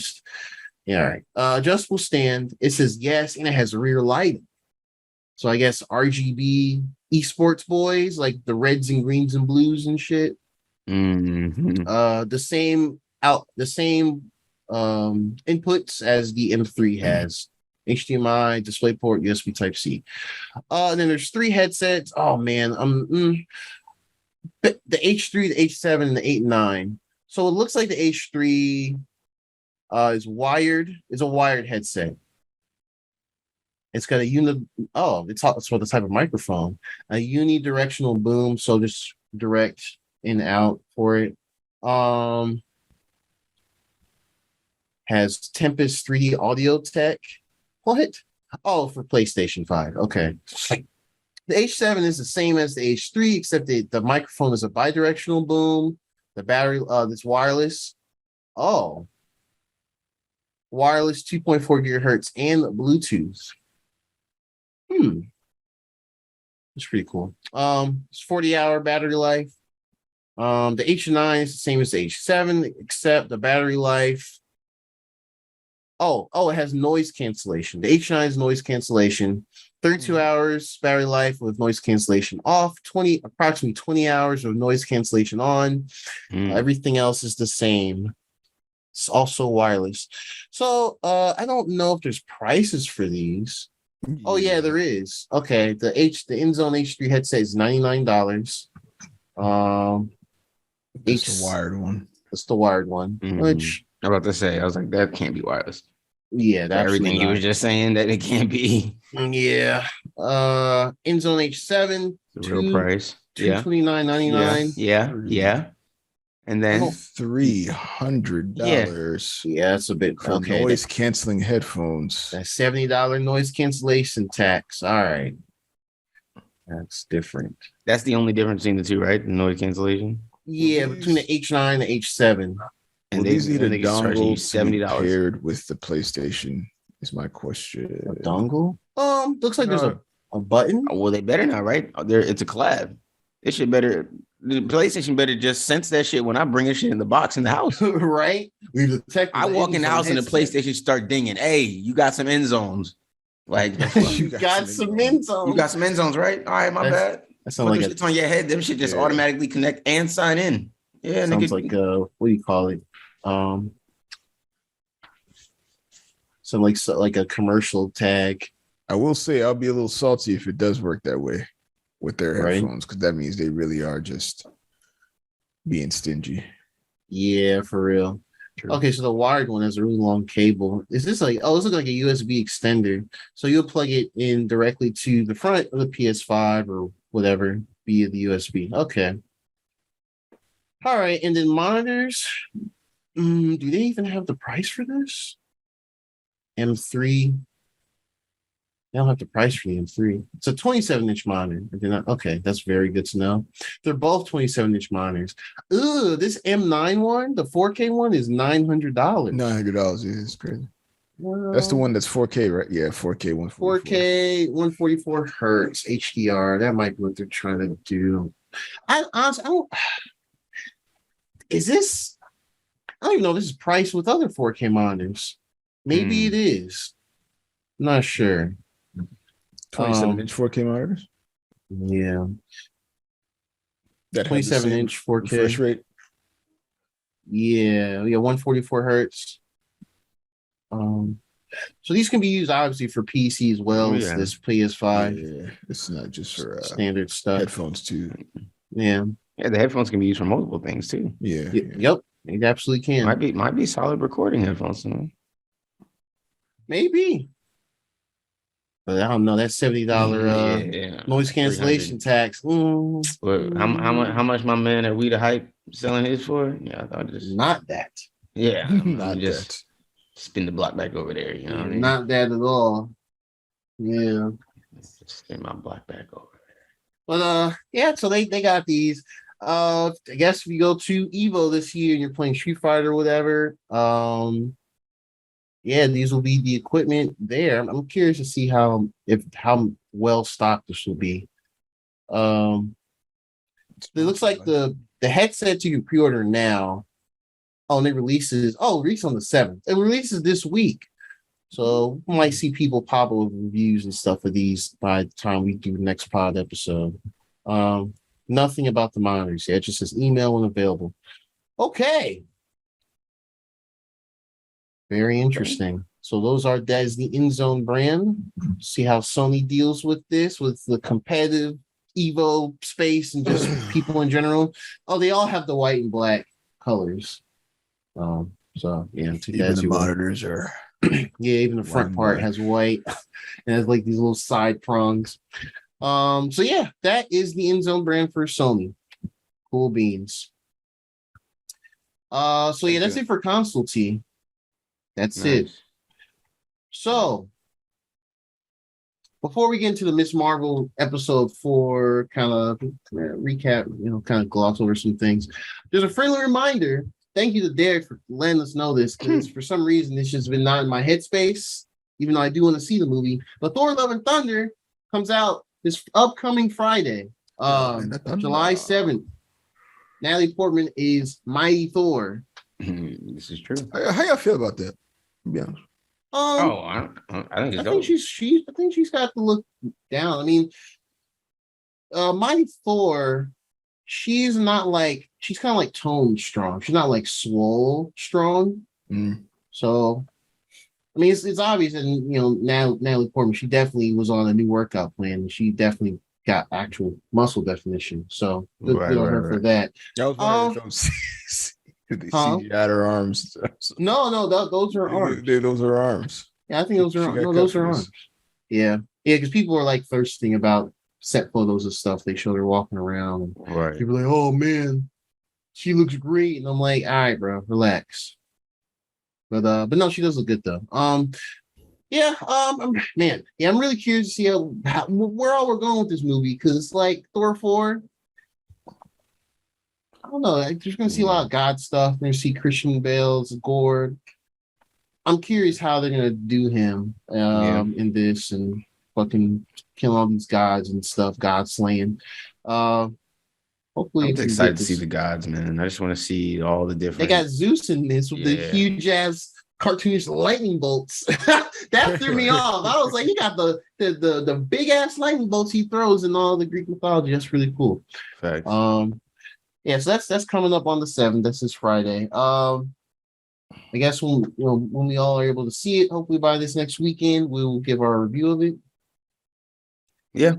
I'm excited. I'm excited, man. I think at minimum, it'll be fun. Yeah. It'll be Ragnarok squared. Yeah, like I think it'll be fun, man. So I am interested, and obviously, like, getting to start with the Guardians of the Galaxy will be fun too. We obviously, Thor starts with them at least. I don't know how long that'll last, but that'll be fun to see. Yeah, I'm curious how long they're gonna be in the movie as well. Yeah, I'm into it, man. I think it'll be dope. I definitely think it'll be dope, man. I think I'm Thursday. So yeah, definitely by this weekend we'll all go see it, and yeah, I think it'll be cool. Yeah, man. We will hype it up. Okay, so as well as that, we have Miss Marvel episode 4. Episode 4. Time for a little spoiler drop. Spoilers. Somewhere around here. Yeah, somewhere in there. You will hear it. All right. So episode 4. We're reaching the back journey. Yeah, no, right? Yeah. So we're reaching the back half, these back 3 episodes of the show. So Kamala and her mom are in Karachi. Yeah. Yes. Okay, cool. Yeah, so they made it to Karachi and they meet with Kamala's grandmother, and she meets some of her cousins. Her cousins are kind of dicks. Yeah. I didn't. All right. Enjoy yourself. Yeah, it's like, oh, you're having fun, right? All right, good. Enjoy sightseeing. We're just gonna disappear for the rest of the episode. And I was like, damn, they could have left her out here. Yeah, I kind of wish they had a little more interaction with the cousins. That'd have been cool. Right. She didn't grow up here at all. Just facts. What? That's wild. But yeah, so she's Kamala's there. She meets her grandmother. They stay there and do the whole cool. We get to see a nice bit of this isn't supposed to be in Pakistan. Is that right? I think it's Pakistan, yeah. It's Pakistan. Okay, cool. So yeah, we got to see, nice. Looks like they legit filmed this impact in whatever city this is actually in Pakistan. I'm not sure if Karachi is a real city or not. Man, let's check real quick. It is the largest city in Pakistan. Yep, there is. Got it. Okay, cool, perfect. Every episode, we should probably know. I expose myself further. That's coaching. We like to think we are. It's all right. Yeah.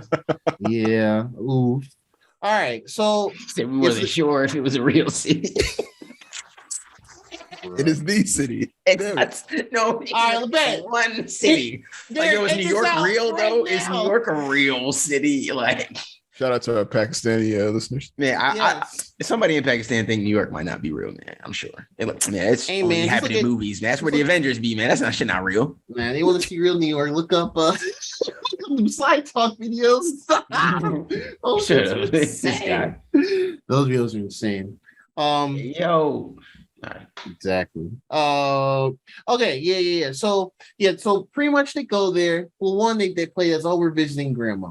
But also Kamala wants to talk to her grandma about the bangle and the whole jinn stuff and how it passes down from the family. So we get a few things answered in this episode.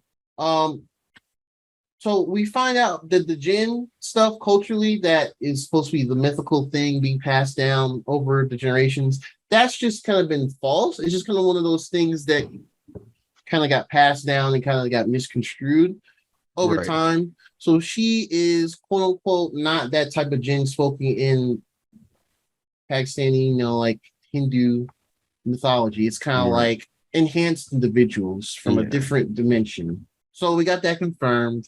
We also confirmed that there are two bangles. They hold the key of accessing the other realm where the clandestine people are from.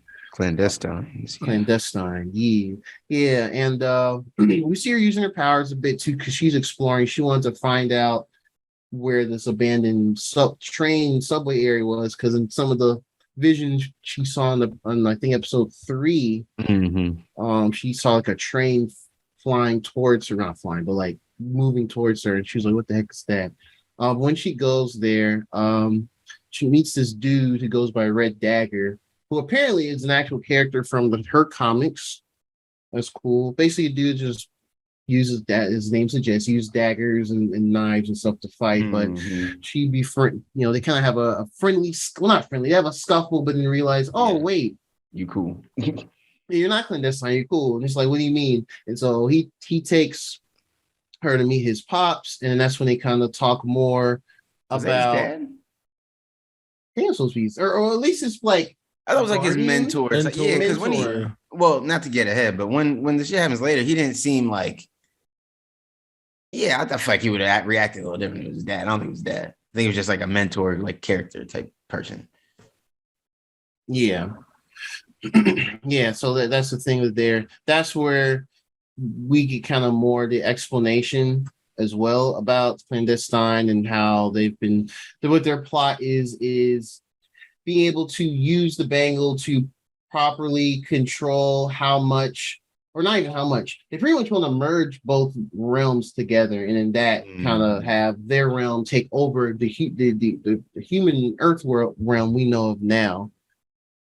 So they actually kind of trail them to Karachi as well, and they have a fight. I think it's probably the best fight stuff of the show thus far. They're like fighting in the streets. We had like a nice chase scene with some of the vehicles out there.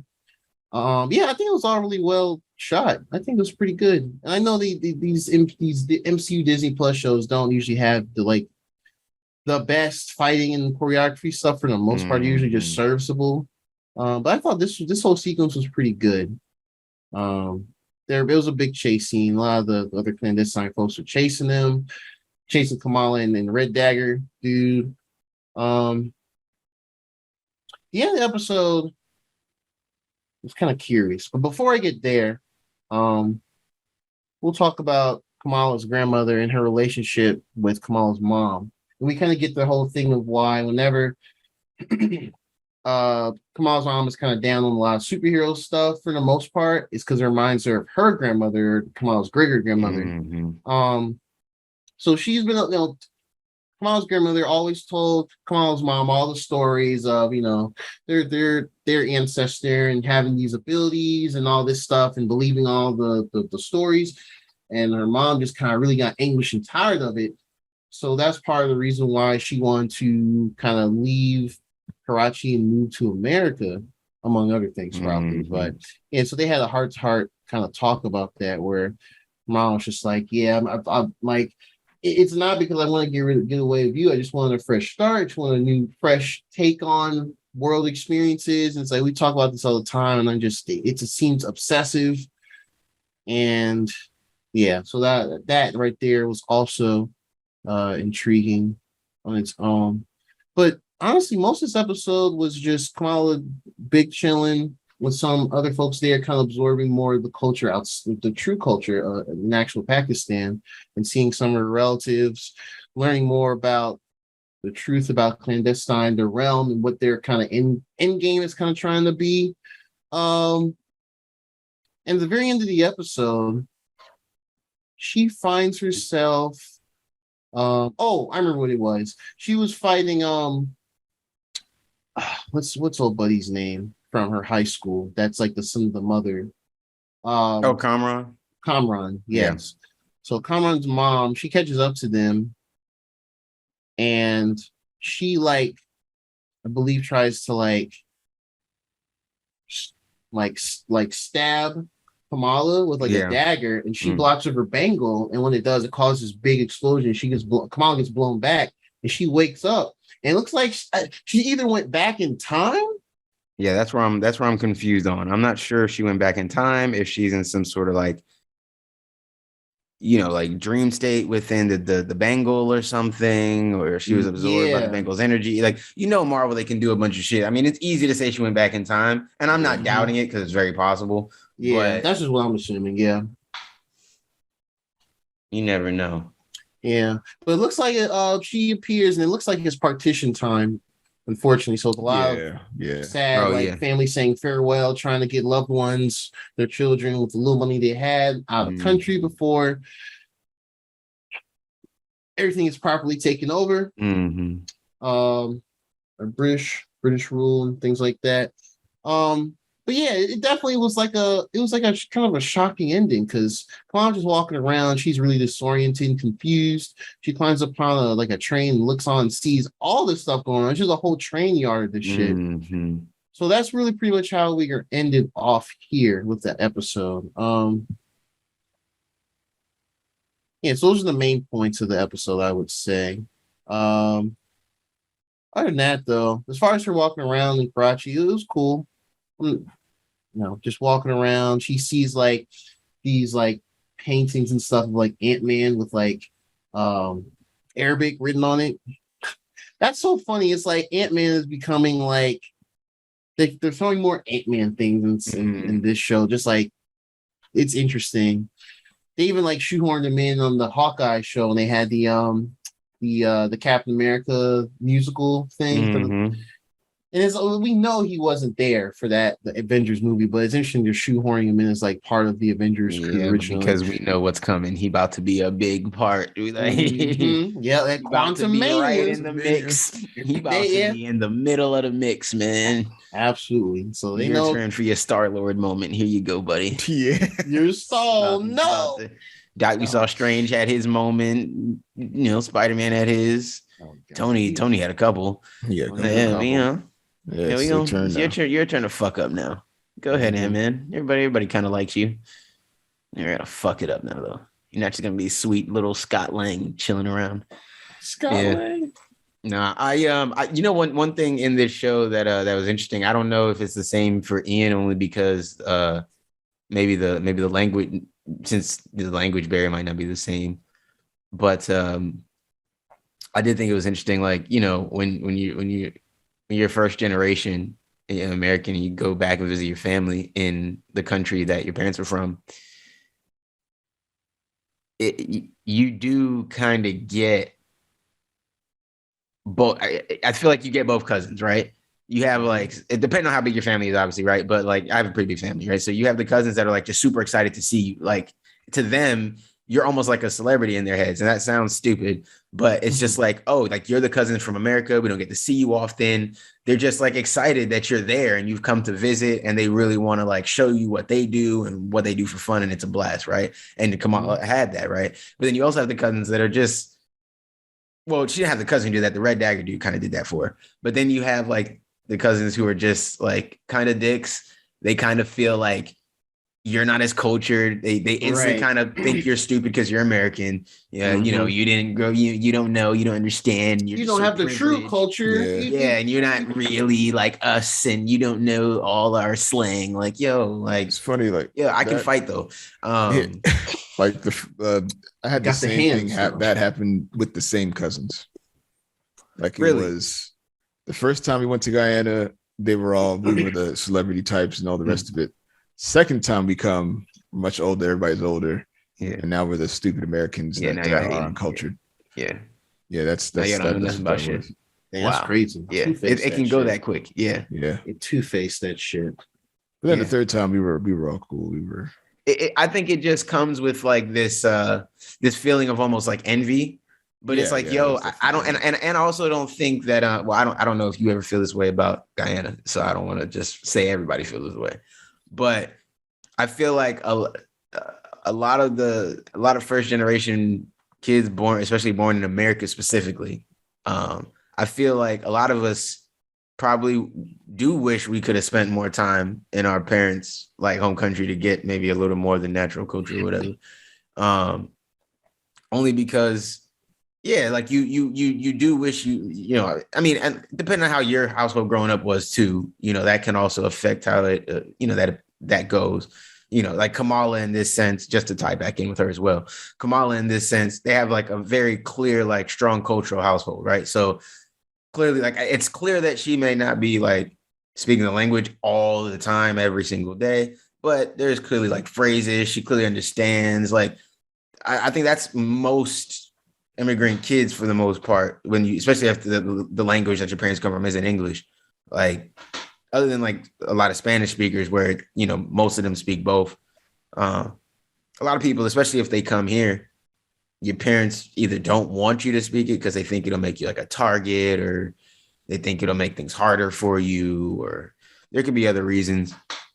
So I just think it's interesting to see that they did kind of show that aspect of her going back and not just instantly just being like loved and accepted and, you know, oh, we're, you know, that would have been a cool aspect to show too. But which, I mean, it kind of was, like I said, with the Red Dagger, she kind of fit right in with them, you know, kind of similar to her regular group of friends, you know, so that kind of worked out for her. But I just thought that was really cool because it's something I felt like I could relate to a little bit. You know what I mean?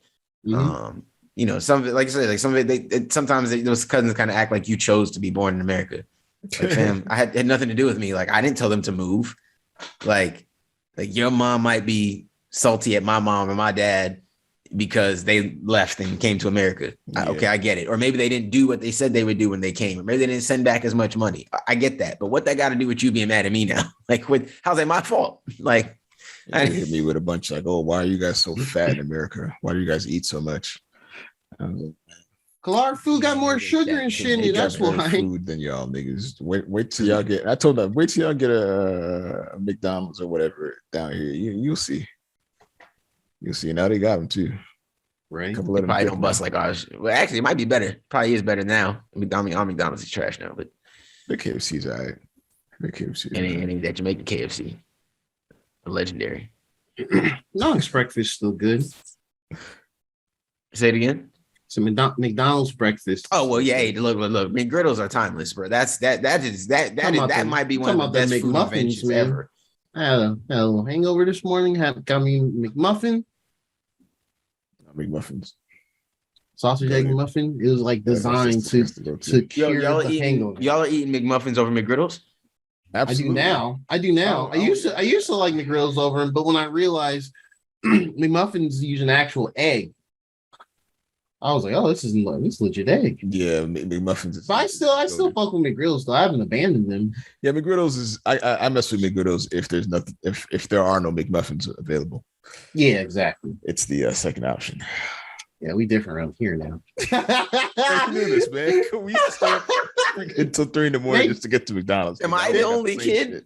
Am I the only? I'm okay. It's just me who hasn't grown the fuck up. Then all right, cool. No, I mean real rap. No, it's fine. Y'all like McMuffins over McGriddles now, bro. Y'all are just old. Look at me now. Y'all go to Home Depot for fun too. Because I like McMuffins. Y'all go to Home Depot for fun. Y'all here shopping for knobs? No, actually, you old farts, man. That is crazy, man. Y'all niggas turned 30 and lost joy What is wrong with y'all niggas? I learned this. Find joy in new things. I learned this. I learned this about the McMuffins like six years ago. Yeah. And I was like, damn, I thought McGrill's was the best one. The best one. Might have been mistaken. Little pancake patties ain't busting like they once did. Hey, look, the saucy McGriddle, that's still the one. It's still fuck with that one now. That's the one I usually get, to be honest. Word. But yeah, regular McDonald's is whatever. Yo, man. Yeah. Yeah, but that's episode 4. Yeah, man. We got 5 coming. Good episode. Show's still going pretty good, pretty well. I kind of wish they didn't kill off old buddy so fast. I wanted to see a sensei type deal with Kamal and him.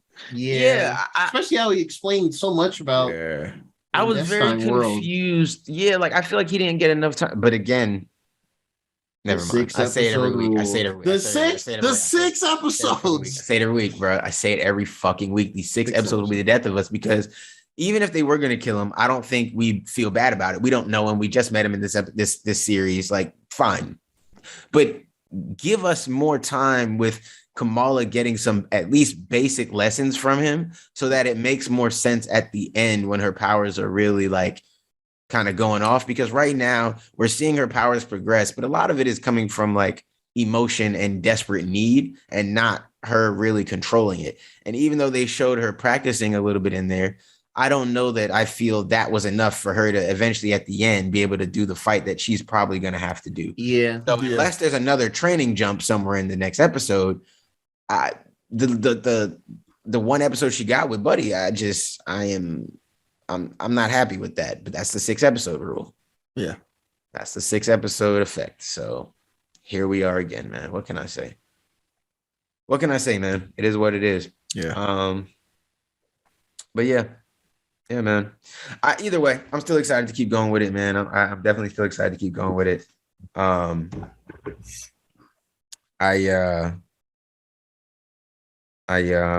Oh shoot! What's up? I forgot something that's not even Marvel related. They put out a trailer for the new season of Harley Quinn, the cartoon. Oh shit! I missed. They did. I completely forgot. I totally didn't tell anyone about this. I don't know why. I think what? I saw it in the middle of work stuff last week. But yeah, it's coming out in July. It's coming out this month. Or is it August? Oh shit! No, it's this month. Yeah, we about to eat. Oh yeah. Okay. Well, we in there, folks. I think they're. I think they showed quarter owl stuff. I think they showed quarter owl. Yes. Stuff. Oh yes. I did see this. Oh, I'm such an idiot. Yeah. Yes. Yeah. I don't know. It slipped they my caught mind. Waller. They got yes. That's right. They caught. Yeah. I'm gonna love this. I'm gonna. Well, we've already said Harley Quinn is one of the best shows. Animated shows. Period. Period. And this is the part that will throw people off because we'll sit here and shit on DC and some of the decisions they make across their media. I'm looking at you, Young Justice and Nightwing. All I'm saying is that every now and again, it's like they hit something out of the park. And when they hit it out the park, bro, it'd be right. And it's just this Harley Quinn is so perfect, bro. It's perfect. Almost I'm behind by I think a season or 2 on that show. Oh man, season 3. So yeah, within a season, probably season 2 at all. No, I didn't see it. Oh, no, man, we talked. It's great, man. Maybe I saw it. I can't remember. Yeah, we saw it. Yeah, and we talked about Harley's character development is great. How did it end? Did it end with Joker? I'm sorry if I'm spoiling this for anybody. Spoilers. We're still spoiler. Okay, spoilers again. With Joker falling back into the vat of chemicals and coming out clean. I think she kicked him into the vat to get the crazy. Oh, because hold on. I'm trying to remember that part. No, okay. I'm remembering Kite Man. That's what I'm remembering. Kite Man. Oh yeah. He got his heart broken. He had a colossal L. He might be a villain in season 3. I don't know. Facts. That nigga villain arc just started, man. It began. It always already trying to be a villain. He's bad at it, but he about to find some villainary success. Let me see something. Yeah, but I think she did it because there was some information that Joker would know that she needed in this persona him. I don't know, something like that. She needed information from the Joker side of him. I don't remember exactly. That's what it was. She turned him back into the Joker. That's what it was. Yes. It's not like I have an excuse to rewatch. Oh, she turned back into Joker. I think that's what it was. Yeah. Wait, did season 1 end that way then? Season 1 ended. And 1 ended with her turning nobody into and making him come out as regular buddy. Okay. Regular buddy. So then I definitely didn't see season 2. I swore we saw season 2, bro. Maybe I'm tripping though. I don't think we talked. I definitely was. You know what? I was. And we talked about how great it was again. Yeah. You know, I think we literally talked about it there, but Ian, you might not have been watching acting. Yeah. Well, it's great. We need more. We need more Selena Kyle Catwoman. We need more Selena Kyle Catwoman in season 2. Yeah, facts. Please just have a whole episode dedicated to her, and I'd love it. Love it. But yeah, last minute, I just remembered that. We on a roundup, man. Also on the watch list right now that we might not necessarily talk about, like we're not talking about episodically or anything like that, but maybe we'll do a wrap up, or I'll put me and Ian might just have like a shorts day, bro. We gotta have like a shorts day. We still haven't done Young Justice. We're gonna we gotta do Stranger Things. We gotta do Umbrella Academy. The Umbrella Academy. Umbrella Academy. Umbrella Academy is the one, because that's one that you can genuinely just have fun with and really not take too seriously, no matter what they do. Like, so. All right. So yeah, man. Those are the shows out. And as Jahra just let us know, Harley Quinn coming this month. So I gave us the Thor reminder. Jahra gave us the Harley Quinn reminder. Look at that role reversal. Remind us that he saves our audio and makes it sound like none of that happened. Makes it sound like we remembered all of it. Absolutely. It was all planned. According to plan. Man, that's all I got. For sure, man. Appreciate y'all joining me on another Sunday late night pod. Audio adventure. An audio journey. As always, man. Y'all like, share, comment, subscribe, but most importantly, enjoy. It's been 2 ugly nerds, but there's 3 of us. Peace. Man, it's time for Midnight Snack.